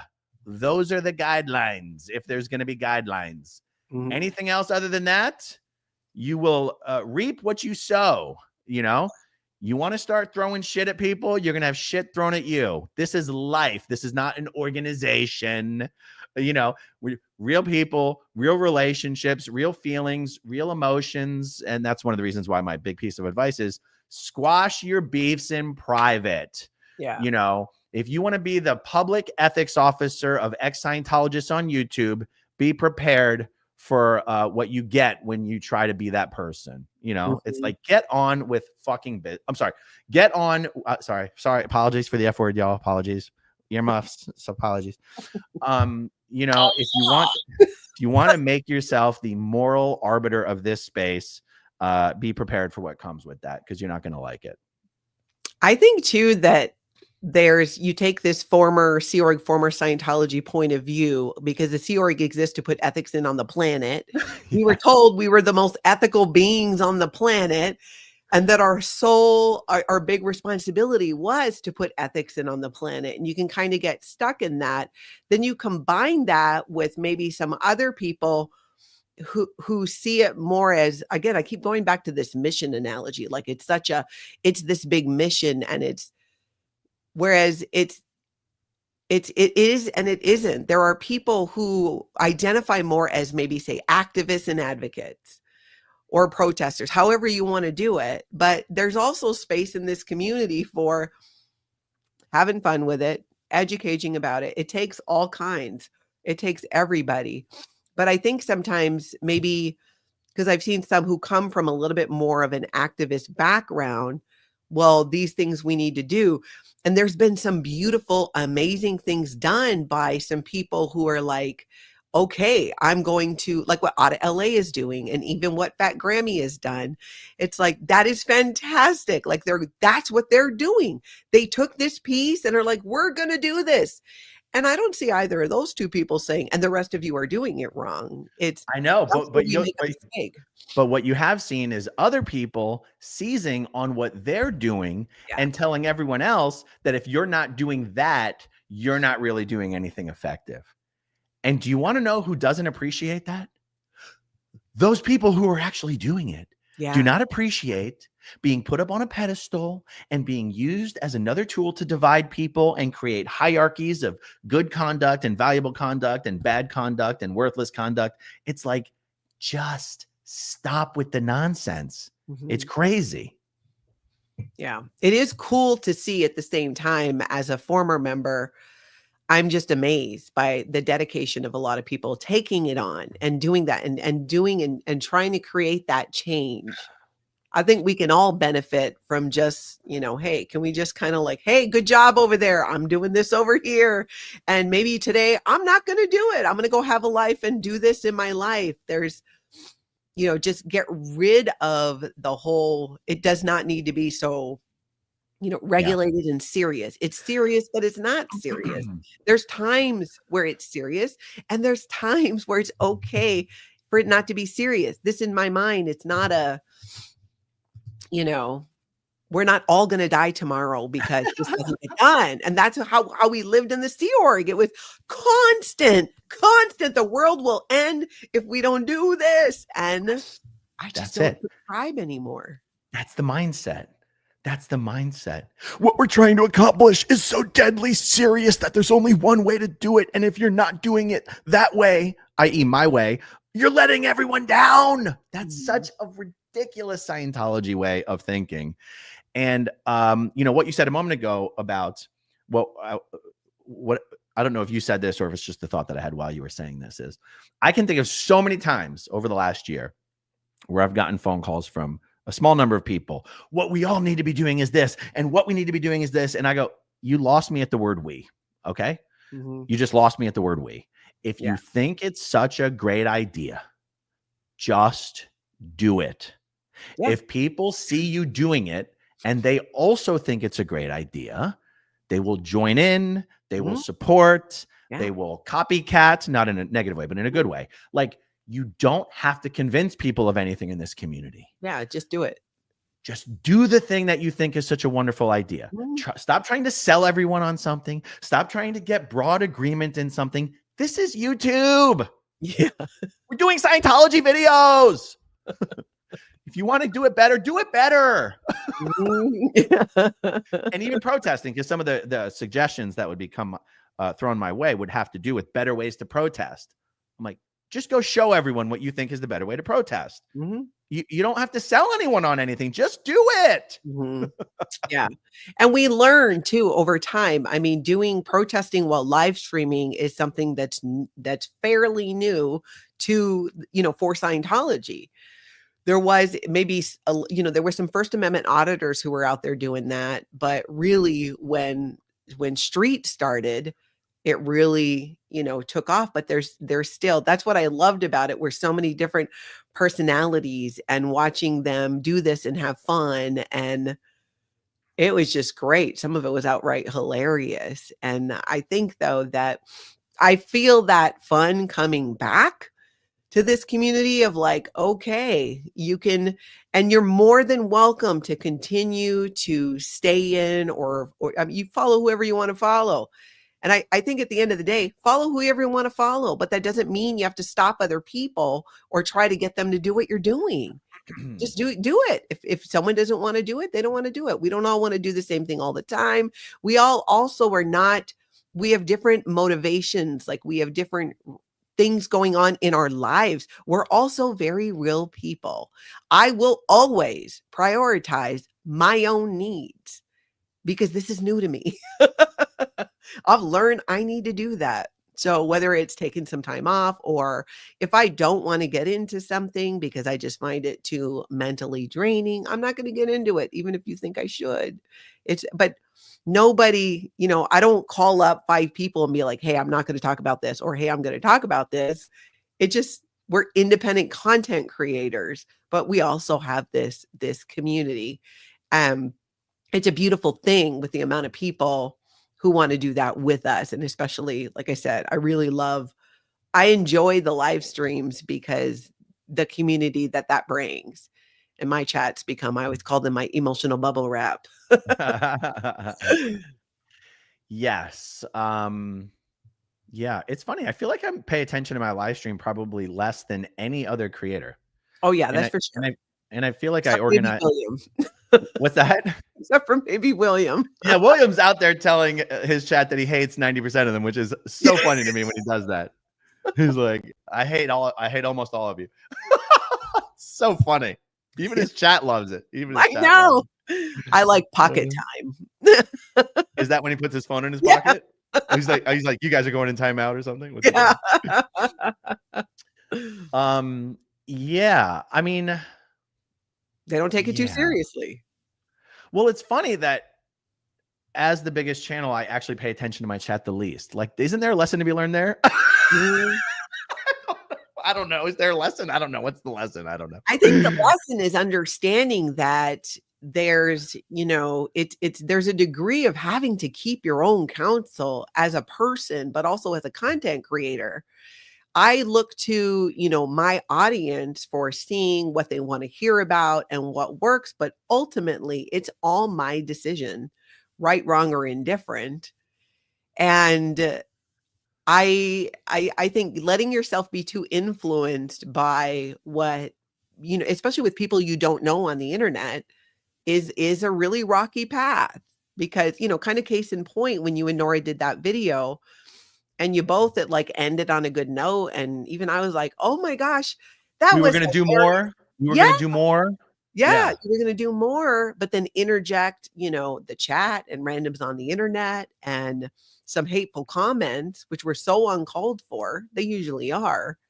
It's like if gonna write paragraphs of how upset you are with a content creator you've never met, you got to take a step back and go, hey, why are you so emotionally invested in this? And there's a few people where it's the same people that have done it to different people in this community. And I get it. That might just be your thing. You get so invested in it, Yeah. that you feel you got to try and, again, you're trying to control what somebody else is doing. And that's been an eye opener for me being on YouTube as a content creator, is getting support. The vast majority of people, this doesn't happen, but I had a couple of instances of, I sent you a, I'm not gonna say what it is, but an XYZ, because I'm not trying to out people. And you are not saying what I want you to say. You Right. are still supporting Aaron. Yeah. I'm like, if I had, $5 for every time I heard, because you're still supporting Aaron. Oh, okay. Who are you? Like what? Why do you care so much? You don't really know what's going on. And that, to me, again, is the difference between people who I have a relationship with versus that I don't. I'm getting to know a lot more people in my chat, and they're lovely, and I learned so much from them. It's amazing. Yeah.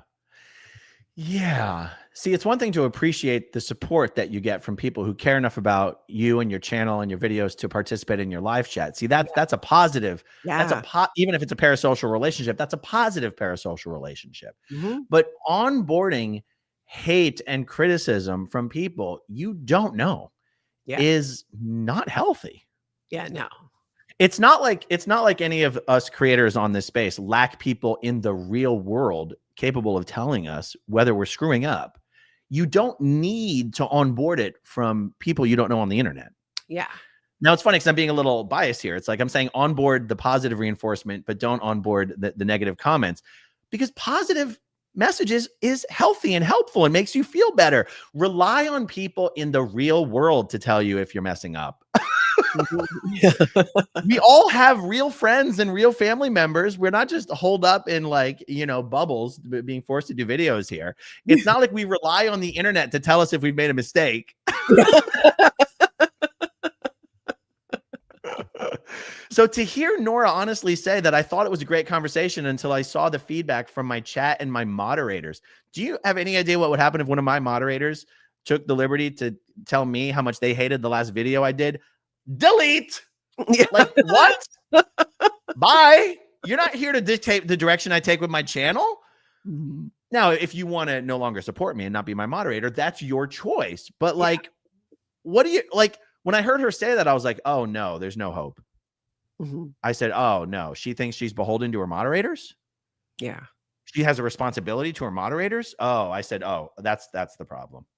Or her chat, by extension, her chat, Yeah. I was like, oh, you can't rely on the internet to tell you whether you've made a mistake. And anyway. Yeah.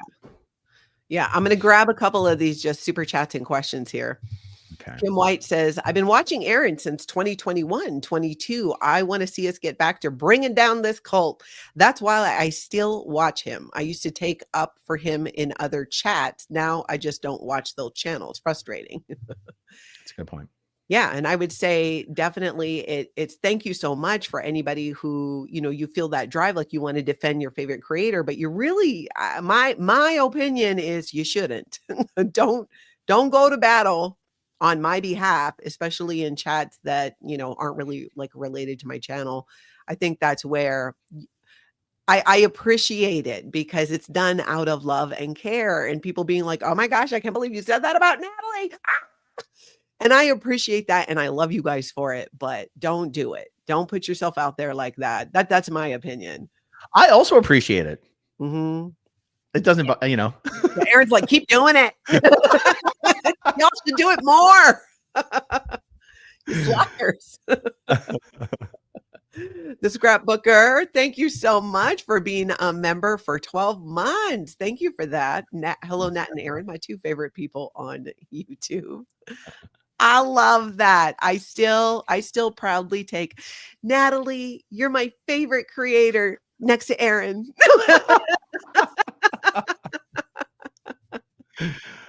I don't get it. I finally, after 14 months, I get some of my just now, Natalie, you're my favorite creator. And it means so much to me. I'm like, oh, thank you. It's funny because if I get a comment like, "Oh my God, you're my favorite," I'll like that comment. But if I get a comment that's like, "Oh, you're my favorite, everyone else is crap," I'd be like, "No, I can't like that comment." Yeah. It's like, no. Lena in love, thank you for being a member for 9 months. Aloha to all people down with Scientology and cults.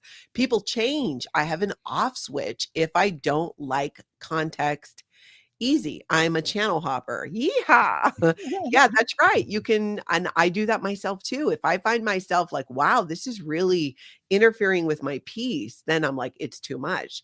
Then there's content where it's still drama, but I'm like sitting there with the popcorn, like, I can't get this is crazy. Because it is. I've said so many times how someone has not already made a Netflix special. I just do not know.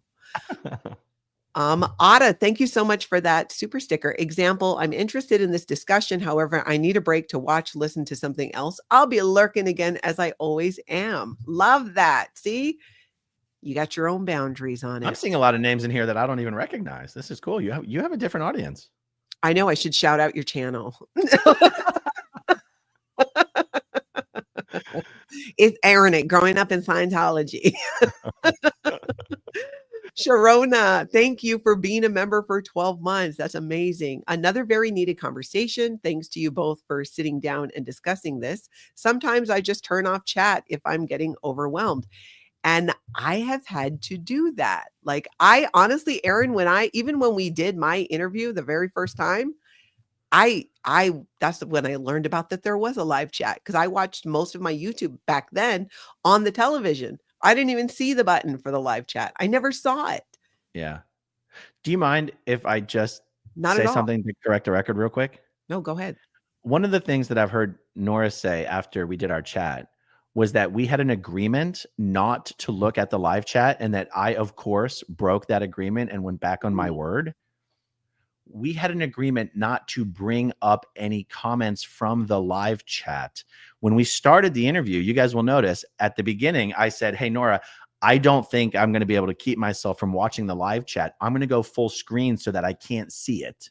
That was me doing that for my own benefit. That wasn't something we agreed on. Yeah. And then later in the video, I pulled it up for some reason. But that's an example of, like, she has repeatedly said, "Oh, Aaron broke his word. We agreed not to do that, and he did it anyway." Totally false. Mm-hmm. And even watching the interview, it proves that's totally false, because in the beginning, we were both watching the damn chat and we're like, "Oh, wait, we're going to be too distracted, aren't we?" So I just wanted to correct the record on that for no specific reason other than the fact that I've never corrected the record on that on my own channel.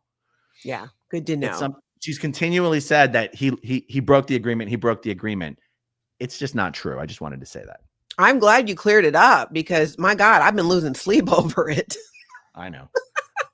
But it's just one of these examples where it's like she'll just make things up, you know? Anyway, let's keep going. Yeah. Kraken Studio, the real booty. Thank you for being a member for 9 months. Like, common sense isn't vast. Emotional intelligence is not inherent and must be pursued for empathy to override the ego. This accomplishment is rare.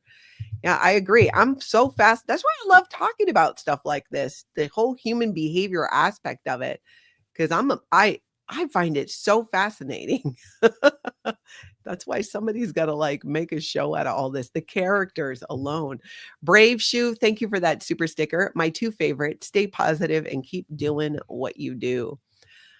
Brave's Shoe. That's the one that I called Brave Shoe. That's the one that the other day I saw. Brave's Hoe. Yeah, you said Brave's Hoe. Yeah. Unless I'm reading it wrong, but I think it's No. Brave Shoe. I'm sure you're right. I was watching your video when you did that. Oh, Grace, this is a great question. Could one of you do a video live and break down the difference between a public Scientologist being on staff, Sea Org, or at Flag? Maybe it's been done. Only a million times. but always room for it again. That's a great thing about doing so many videos and an audience that is rotating is there's always so many more new questions. Lorraine in the Pacific Northwest, thank you so much for becoming a member. I appreciate that. Great gig in the sky. Thank you for that super sticker. Both of y'all set a good example. You stick with your ethics, boundaries, and own up to your own human foibles. It's foibles, right? Foibles and challenges that we all share. Oh, can I bring up two Go ahead. things? Jump on in. Because people are still some people are responding to what I said about the thing with Nora. Yeah, and, no, go ahead. Okay, so a Michigan troll says, but you asked her about going through chats at the end. You're right. When we started the interview, we said that at the end, we were only going to bring up nice, constructive, supportive comments. Yes. We were not going to bring up negative things or things that were going to prompt arguments or things that were going to start crap. We said that in the beginning of the interview. Yeah. And there were so many super chats on that chat that at the end, what we ended up doing was just, and by the way, I was ready to jump off the video. I wasn't going to bring up anything at all. I could tell Nora wanted to keep going because we had so many people watching. So we went through and brought up every single super chat that was positive. Mm-hmm. And that met the criteria of what we had agreed to do. Constance June says, I thought Aaron just brought up super chats on that video with Nora because people paid for them and some were enough to both of them. Yeah, some people super chatted the same message to both of us. It was literally, we agreed that we weren't going to involve the live chat in our conversation. We were going to have our conversation without the live chat influencing it in any way. Mm-hmm. And that if we did bring up anything, it would be nice comments. And that's why at the end, what we ended up bringing up was any super chats that were positive. But again, in the video that she did the next day, she made it seem like I'm going to bring up all the comments that Aaron decided not to bring up. No, it wasn't decided not to bring up. We mutually said that that's what we were going to do. Not behind the scenes. Yeah. We said that live on video. Yeah. Okay. So I realize I'm stuck on this and nobody else is, but I just want to quite all right. Bring those up. Okay. Go ahead. All right. Where am I? Vintage Mama of 3. Thank you for being a member for 8 months. I stopped watching Reese when they got a little too personal and bad vibes from Tommy. And that is the beauty of it too, is you, again, be know what you need to step away from when you need to step away from it. And there's nothing wrong with that. There will also be people that loves that content and gravitate towards it. I think where we all win is where we just don't try and control what each other's doing. Watch it, don't watch it if you want. I think where people get in trouble, even in the chat, is trying to change people's minds about something versus, just like, it's a little extra. Rochelle says Natalie is wise, unbearded woman. Coco's mom, thank you for the super chat. This is adults being adults the way that it should be. Asen says, don't come with woman and 50s, Natalie. I will turn 52 this summer and I'm a no nonsense person like Aaron. Little Valley Crafts, thank you for the super sticker. I love that. That's a cool icon. I know, it really caught my eye. Oh, this is a great question. Pat O, do you think being out of Scientology for quite a while before starting a YouTube channel makes a difference? I think anybody trying to give some advice or criteria of what someone should or should not do or be before they do X, Y, or Z is misguided. There's no right path. There's no right way. It's okay to be messy. It's okay to have a unique journey. Like, it's just, come on. I'm not crapping on the person who asked the question. I'm in my mind, I'm crapping on the people who have said things like this. Yeah. And my 2 cents is I think it depends on that person. I think it's really a case-by-case individual thing. There are people who leave Scientology and in my opinion should not be jumping onto YouTube. I talk to people who are interested in sharing their story, but in the conversation with them, I let them know, I'm just not comfortable sharing it yet. I love that you want to, but I think I want to make sure they know what they're opening themselves up to. Not that a lot's going to come at them so much from Scientology these days because there's so many of us. So, but here's how because what you just said makes perfect sense. But here's how I think I approach it a little differently. Like, whether someone is ready to do this or not, there might be certain things that make a person not ready to do this. Yeah. But I don't believe the determining factor is how much time has someone spent outside of Scientology.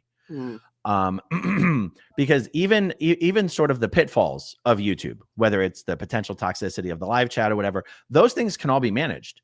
You can heavily moderate your live chat. You could have all the blocked words in the world that you want for your live chat. You can turn off live chat replay on your channel if you'd like. You can heavily moderate your comments. Like, there's ways to manage all the pitfalls that can make YouTube an unsafe or unhappy place to be. But like, I think you said there's some people who come out of Scientology and they're not prepared to be on YouTube. And that I would argue that that's true, but I think it's perhaps not more to do with how long they've spent out of Scientology, but more to do with wherever they are, whatever their mental state might be. Yeah, that's exactly right. Because it's so different. I've also known people, and I've had this happen where earlier on out of Scientology, and I think like, okay, I've reached a certain level of healing, and then something happened, and I realized, oh man, that hurt. It didn't matter. It didn't matter. Yeah. So, for some reason, you've inspired me to comment on what I think is the ultimate virtue signaling in the ex-Scientology space, which is whether you're as far along in your healing and recovery as I am, which is like, that type of virtue signaling is very, very destructive, in my opinion. It's another version of the trauma Olympics. It's like, so you got the trauma Olympics and you've got the recovery Olympics. And the people who play those games, in my opinion, are still stuck in trying to create hierarchies. Yeah. Who got more hurt in Scientology than the other? That's still an effort to create hierarchies.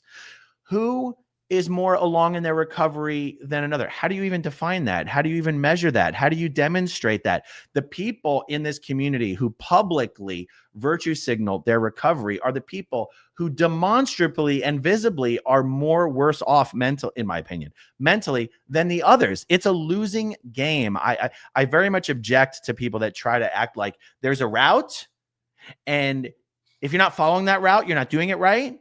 And if you're not as far along in that route as I am, then that makes me better than you.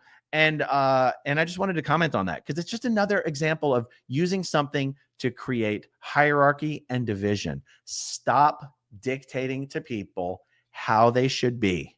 And if someone goes, well, Aaron, aren't you dictating to people? No, I'm making recommendations. Yeah. I'm trying to say, this is what I think helped me grow my channel to this size. This is what I think audiences connect with more. If you don't want to do that, that's on you. I'm not going to do hate videos about you for it. Yeah. That's very true. Fat Grammy, thank you, and hugs back at you, beautiful Natalie. I'm glad you're here, Fat Grammy. Let's see. Jojo says the best people on YouTube are people who genuinely like what they do. So many do it, make a living, and they are not that into it, and it shows. Yeah, very, very different reasons. Completely different reasons. And it's my intention to make a living on YouTube. That is my intention. As a content creator, I expect to make money doing what I do. I welcome it. And because it's part of how I'm making a living and part of how I plan to support myself. And I don't fault anybody. It's like sometimes I think people, if you want to be on YouTube and not be monetized, that's completely fine too. That's fantastic. Good for you. But I don't think people who choose to monetize and make a living at it should criticize people who don't, and vice versa. I love that the people, only a few in this community, who try to criticize channels who are monetized for doing this for money. It's not that those channels were never monetized. It's that they got demonetized. So now they wear it as like a badge of virtue that they're not doing it for the money. It's like, because you got demonetized.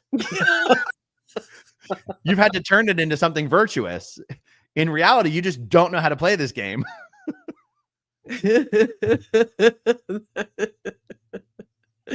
And it is in a lot of ways. There's like it changes the approach, I think, too. When you think about as a content creator, right there, when you learn how YouTube works and the algorithm and what SEO is and tags to use, it changes how you might package a piece of content.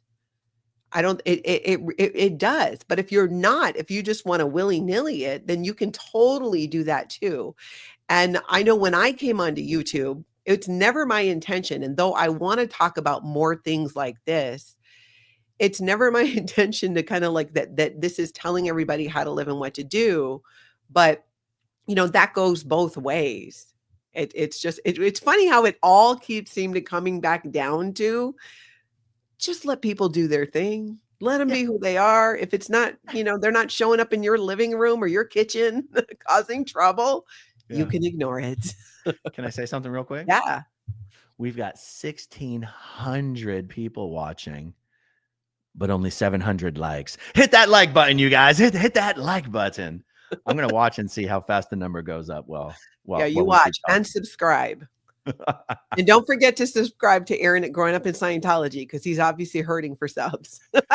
Did you know, Natalie, I looked at the back end. Did we do this together? Did fully 1/3 of the people that watch my videos regularly are not subscribed? Yeah, I shared that. I saw a video about it and I sent it to Jenna. I couldn't believe it. It was the same thing for mine. I looked because you can only see it way deep in the back end. Yeah, it's buried in there. there. Turns out every channel is like the number that's buried is the number of people who have unsubscribed over the life of your channel. But seeing what percentage of people who still watch you regularly and are not subscribed, that's actually easy to see. Oh, yeah, that's easy to see. That's where I'm realizing, like, I got to reach a new audience because mine's like 70 something percent. And I'm like, I got to reach more new people that way.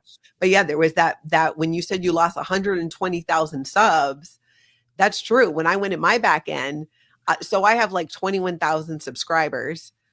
I looked and I actually had gotten almost 31,000 subscribers, but I lost 10,000.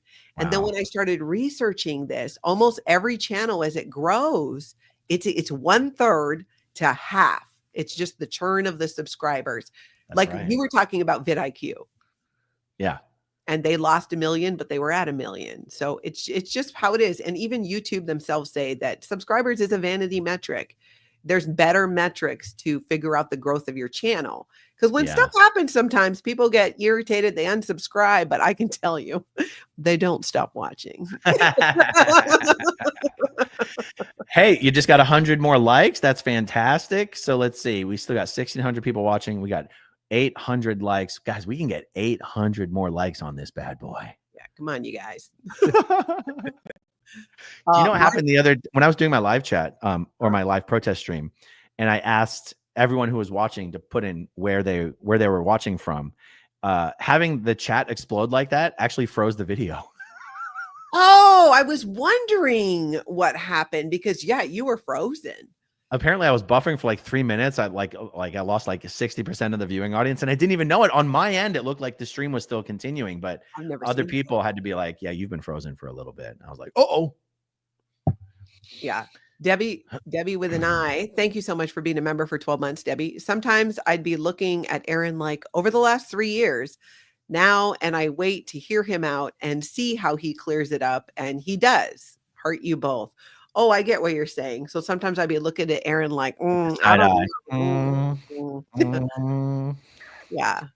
Sometimes there's a method to his madness that develops, and you understand it when you like really can lay it out like that. And it's hard. For people who are in the chat and in our audience, sometimes you're bombarded with a lot of things too that are just outright not true. And how do you balance all of that? And it stirs up emotion because you've been following Aaron for a while and you like him and you relate, but then you hear this or that, or any creator. It really, again, I think it's like, let's just all remember here is these are just people on the internet. I did a video and I let people know, hey, you want something to say about who my friends are?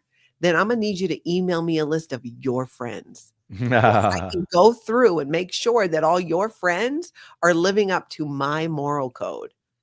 And boy, nobody sent me that email. But there were the minority, not the majority, who sure did feel like they had a strong thing to say, like a lot to say about who I choose to be friends with.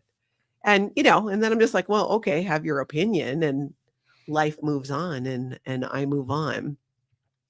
but that always blows my mind. You want me to get a little spicy? Sure. Let me get the button ready. How come all the people who want to complain about how SPTV Foundation board members do this or do that or treat this person or do that person, how come these people just don't get together and start their own foundation so they can do it the right way?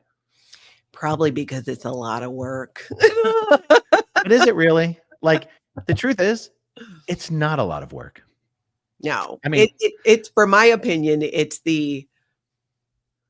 and I give you a lot of credit for this piece. Like, you spend a lot of time with people on the phone who reach out.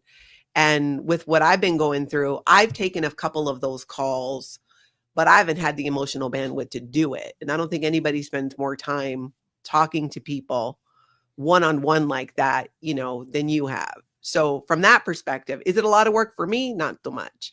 It's some work. It's more it's an investment of, like, it's hard. It's difficult sometimes. We're all on the phone with someone all day long anyway in our normal lives. It's like one of the reasons that it made sense in the first place to start a foundation. Yeah. Is because it's what all of us in the ex-Scientology community naturally end up doing anyway. Talking to people who are somewhere on their path out of Scientology. It's not like creating the foundation all of a sudden created some new market or created some new customer base. Yeah. It's what all of us who, I guess one thing that happens in the ex-Scientology space, even before the TV show or YouTube or anything, anyone in the community who for any reason or in any way gets their profile gets a little higher, they tend to be someone people want to reach out to. So whether that was, back in Tori Christman or Mike Rinder or Marty Rathbun or Mark, whoever gets some relative prominence, that tends to be a person people want to reach out to with a story. Yes. Okay. So we're all end up talking to people all day anyway. Not all day, but you know what I mean? Yeah. So I don't consider that work. That's what we all end up doing anyway. So, the people who want to be like, you've got a responsibility. Okay, well, if you don't think I'm living up to your expectations of what my responsibility should be, get together with your friends and create your own foundation. I just want to know, why do you think they don't? Why do you think they don't? Because they know they can't raise any damn money. That's the answer. And also, it's harder to criticize other people when you've got to actually worry about doing stuff yourself. But so there's the emotional answer, which is they want to be able to criticize others. I think the logistical answer is because then it would be obvious that they can't raise the money. And maybe there is a reason to grow an audience as big as possible. Maybe there is a reason to do Tom Cruise videos. Maybe there is a reason to talk about pop culture and headlines and Scientology. Maybe there is a benefit to doing all that instead of just wagging your finger. He's not really doing here for the right reasons because he's just talking about Tom Cruise. But why are we talking about Tom Cruise? We're talking about him for a very specific reason. Anyway, I'm curious what the live chat thinks about, people who are very dedicated about wagging their finger at me or the foundation. And it's like, you could just do it yourself. I promise you, it's easy. You can get your tax exempt status in 3 weeks.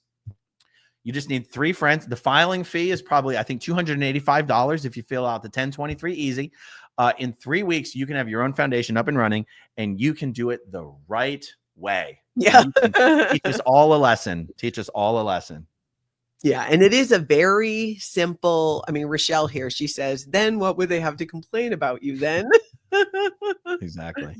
It's such when you first talked to me about it, I'm like, yeah, this makes sense, right? People donate money, people apply for help. We manage that money and help people get that help. It's simple. It's just that we don't have a helicopter. We're not swooping in, getting people out of, situations in that way. It's providing resources.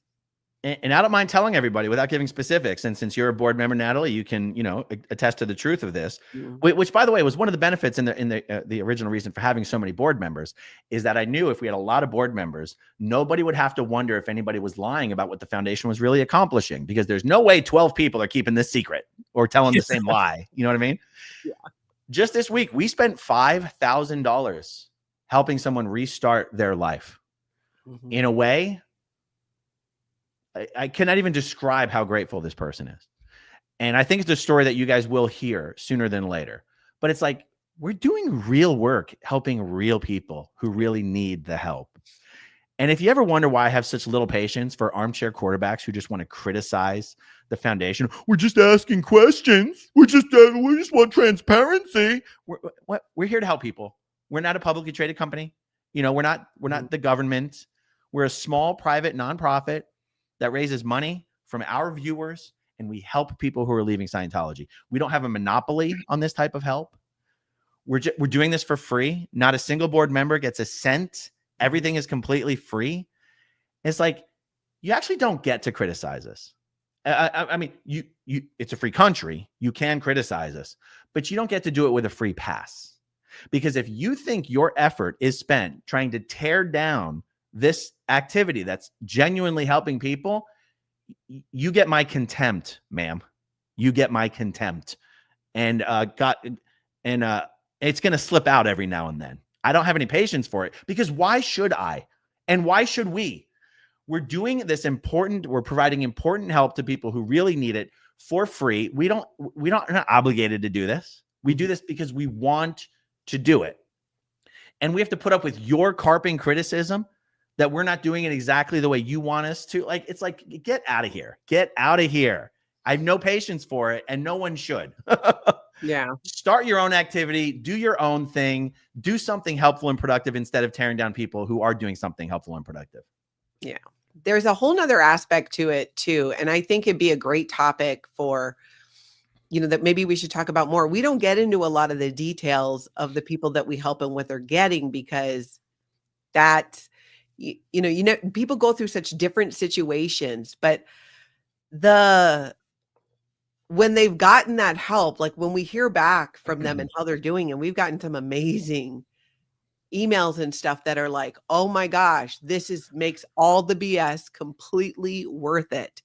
Because if this foundation, if something like it existed when many of us left Scientology, it would have been a game changer for many of us. It would have been a game changer. And the people who are being helped, it's, but that's the interesting thing. It's like, you can't talk about it without giving some things away, but it's amazing to see people's lives be changed in those ways, to be in such a desperate situation. And we also don't decide what people do, right? When it comes to whether it's mental health treatment, whatever it is, they need to figure that out with their doctor, with their people. It's really simple. We're just managing the money. What do you need? What do we have? There's, some criteria that has to be met, some coordination, and then we do it. And not all of those flush out. Some of them do.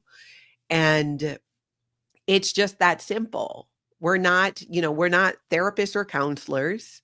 We can be an ear for people who just want to connect with somebody else who's been through that.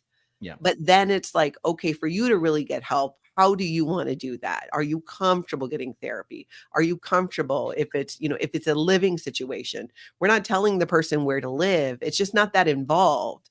We're not a resource in that way. We provide the money and can like, hey, there are also community resources you can get if you need a GED and things like that. Yes, exactly. Exactly. There's more I was going to say on that, but I'm just going to bite my tongue.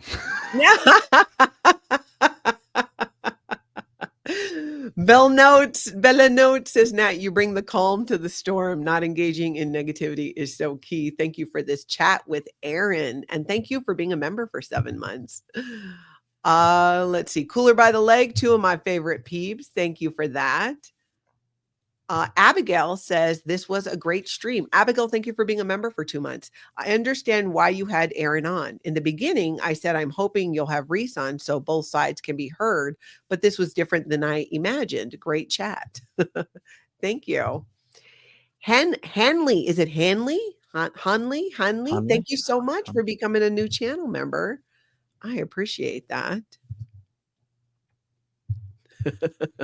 Club Brain Fog. When it comes to streets, I'm a total masochist. That means she likes the pain, but I wonder what she's talking about, right? Yeah, I know. Are you still here? Oh, because he says he hates the chat. Oh, yes. She's like, tell me again. Tell me again. Tell me how much you hate it. Just a little bit of a spanking between, Pocket time. Galen, you two are wonderful. You do you. I Appreciate don't recognize that name at all. Galen Jaggers or Yoggers. Galen Yoggers. That is a totally new name to me. Yes. Remember to go sub up at Growing Up in I mean, Scientology. no offense, Galen, if you've been in my chat the whole time. I'm just seeing all these new names. Yeah. Well, in part, I mean, you're not as focused on the chat when you're doing videos. That's true. So That's they true. might even already been there. Rodu, unsolicited advice is the definition of criticism. Oh, wow. I never thought of it that way. That's actually really interesting. Yeah, that actually is a really good definition. Unsolicited advice is the definition of criticism. I know I try, not perfect, but I try to not give unsolicited advice. But, if you ask me now, I'm like, okay, now you're captive. I did come with notes. Yeah. Let me get out my PowerPoint on how you should live your life. I already know. Oh my goodness. Well, I think I mean, there's a ton of questions and stuff. Winston Smith says, I believe the drama works as the daily dose of dopamine for a lot of people, specifically for former Scientologists who suffer from dopamine addiction. I suffer from dopamine addiction. That's why I'm on my phone 13 hours a day, according to the Apple app. But I don't think it's because I'm a former Scientologist, though. I wonder if he meant to connect those two things as directly, or if it was something else was implied. Well, I think there's some. I think I get what he's saying. I think. Oh, I'm sorry. Maybe he's simply saying for former Scientologists, Yeah, who also suffer from dopamine addiction. Yes. Okay. Yeah. Okay. Yeah, I totally see that. I can really see that. Hey, Tiggy, thank you so much for the super sticker. Great to see you together. I appreciate Aaron because I only know what I hear.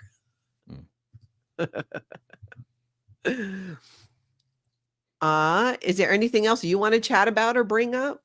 Let me see. I did create a couple bullet points earlier. I mean, we've covered so much. Some of this is probably just not really relevant anymore. That. Oh, Okay. When will game nights restart? So sometime soon. I have been waiting for the SPTV Foundation to get officially approved to be a part of the YouTube giving program, because I felt that's the easiest way for people to donate on YouTube. And I wanted to have game night be a fundraiser night, mainly so that we didn't have to worry about who's watching on whose channel and who's getting the super chats on whose channel. Yeah. That always made game night a little annoying. Or even back in the what was it? The Three Amigos. It seemed that it created a little bit of a push and pull dynamic of who's getting all the super chats, even though we're all on the same video. You know what I mean? Yeah. And so I wanted game night to be SPTV Foundation fundraiser night, so that no matter what channel is being streamed on, no matter what channel you're watching on, the super chats go to the foundation. That's what I'm waiting for, even though it's not like we literally can't do game night until that happens. You know what I mean? Yeah, but that's what I've been waiting for. Couldn't we do it too? Okay, number one, I just want to say when I came into this community, there was a game night. I never did a game night, and then it went away. And I'm like, what the hell? I never even got to do freaking game night. I think we could still do it and then just don't multi-stream it. We just do it all on your channel. I mean, it's for fun.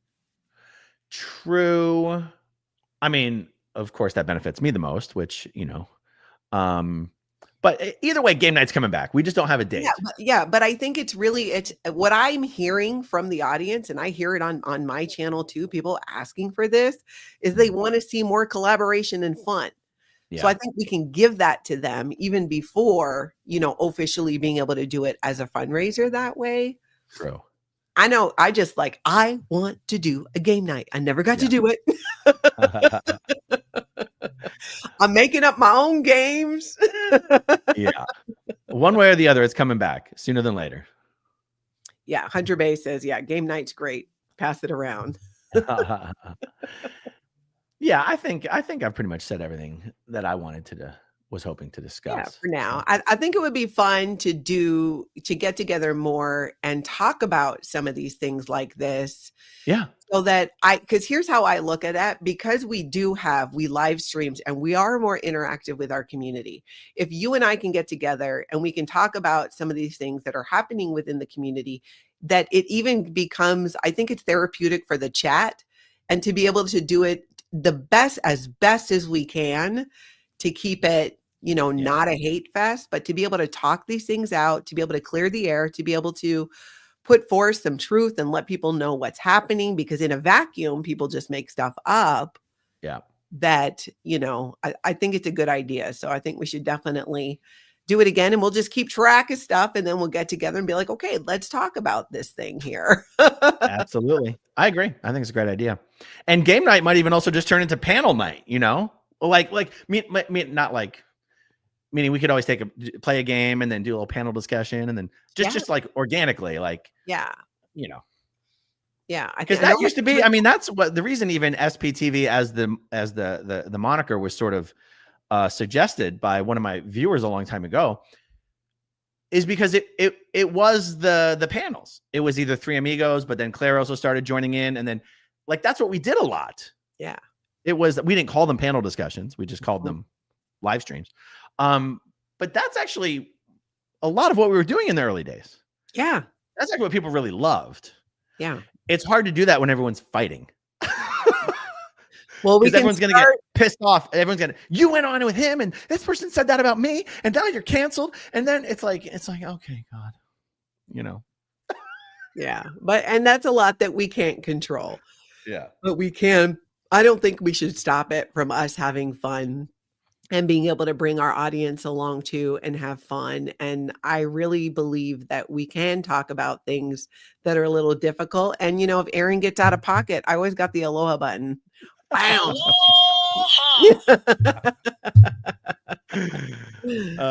This has been fun. I'm going to dip right now because I got to go to the bathroom so bad I'm going to explode. All right, you go. I will wrap up. Thank you for being here.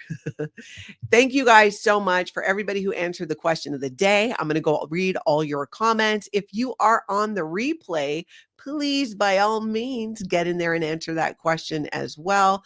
Let me know what you thought. If you guys have any other questions, I do think this would be something great to do again more regularly, just to be able to have these conversations. I mean, selfishly, it also helps me process, because it's a very different, unique situation that I find myself in at times, where I am a viewer in watching these things. I don't really know a lot of the people, but then some of them I do really know. And how do you manage that? I'm figuring it out. I appreciate you all so much. Thank you to my moderators. I know this was really long. I appreciate you, everybody. Hit that like if you haven't. Hit that subscribe. And most of all, I hope you all get out. Oh, and don't forget about daylight savings time. I hope you get out and have an amazing cult-free day.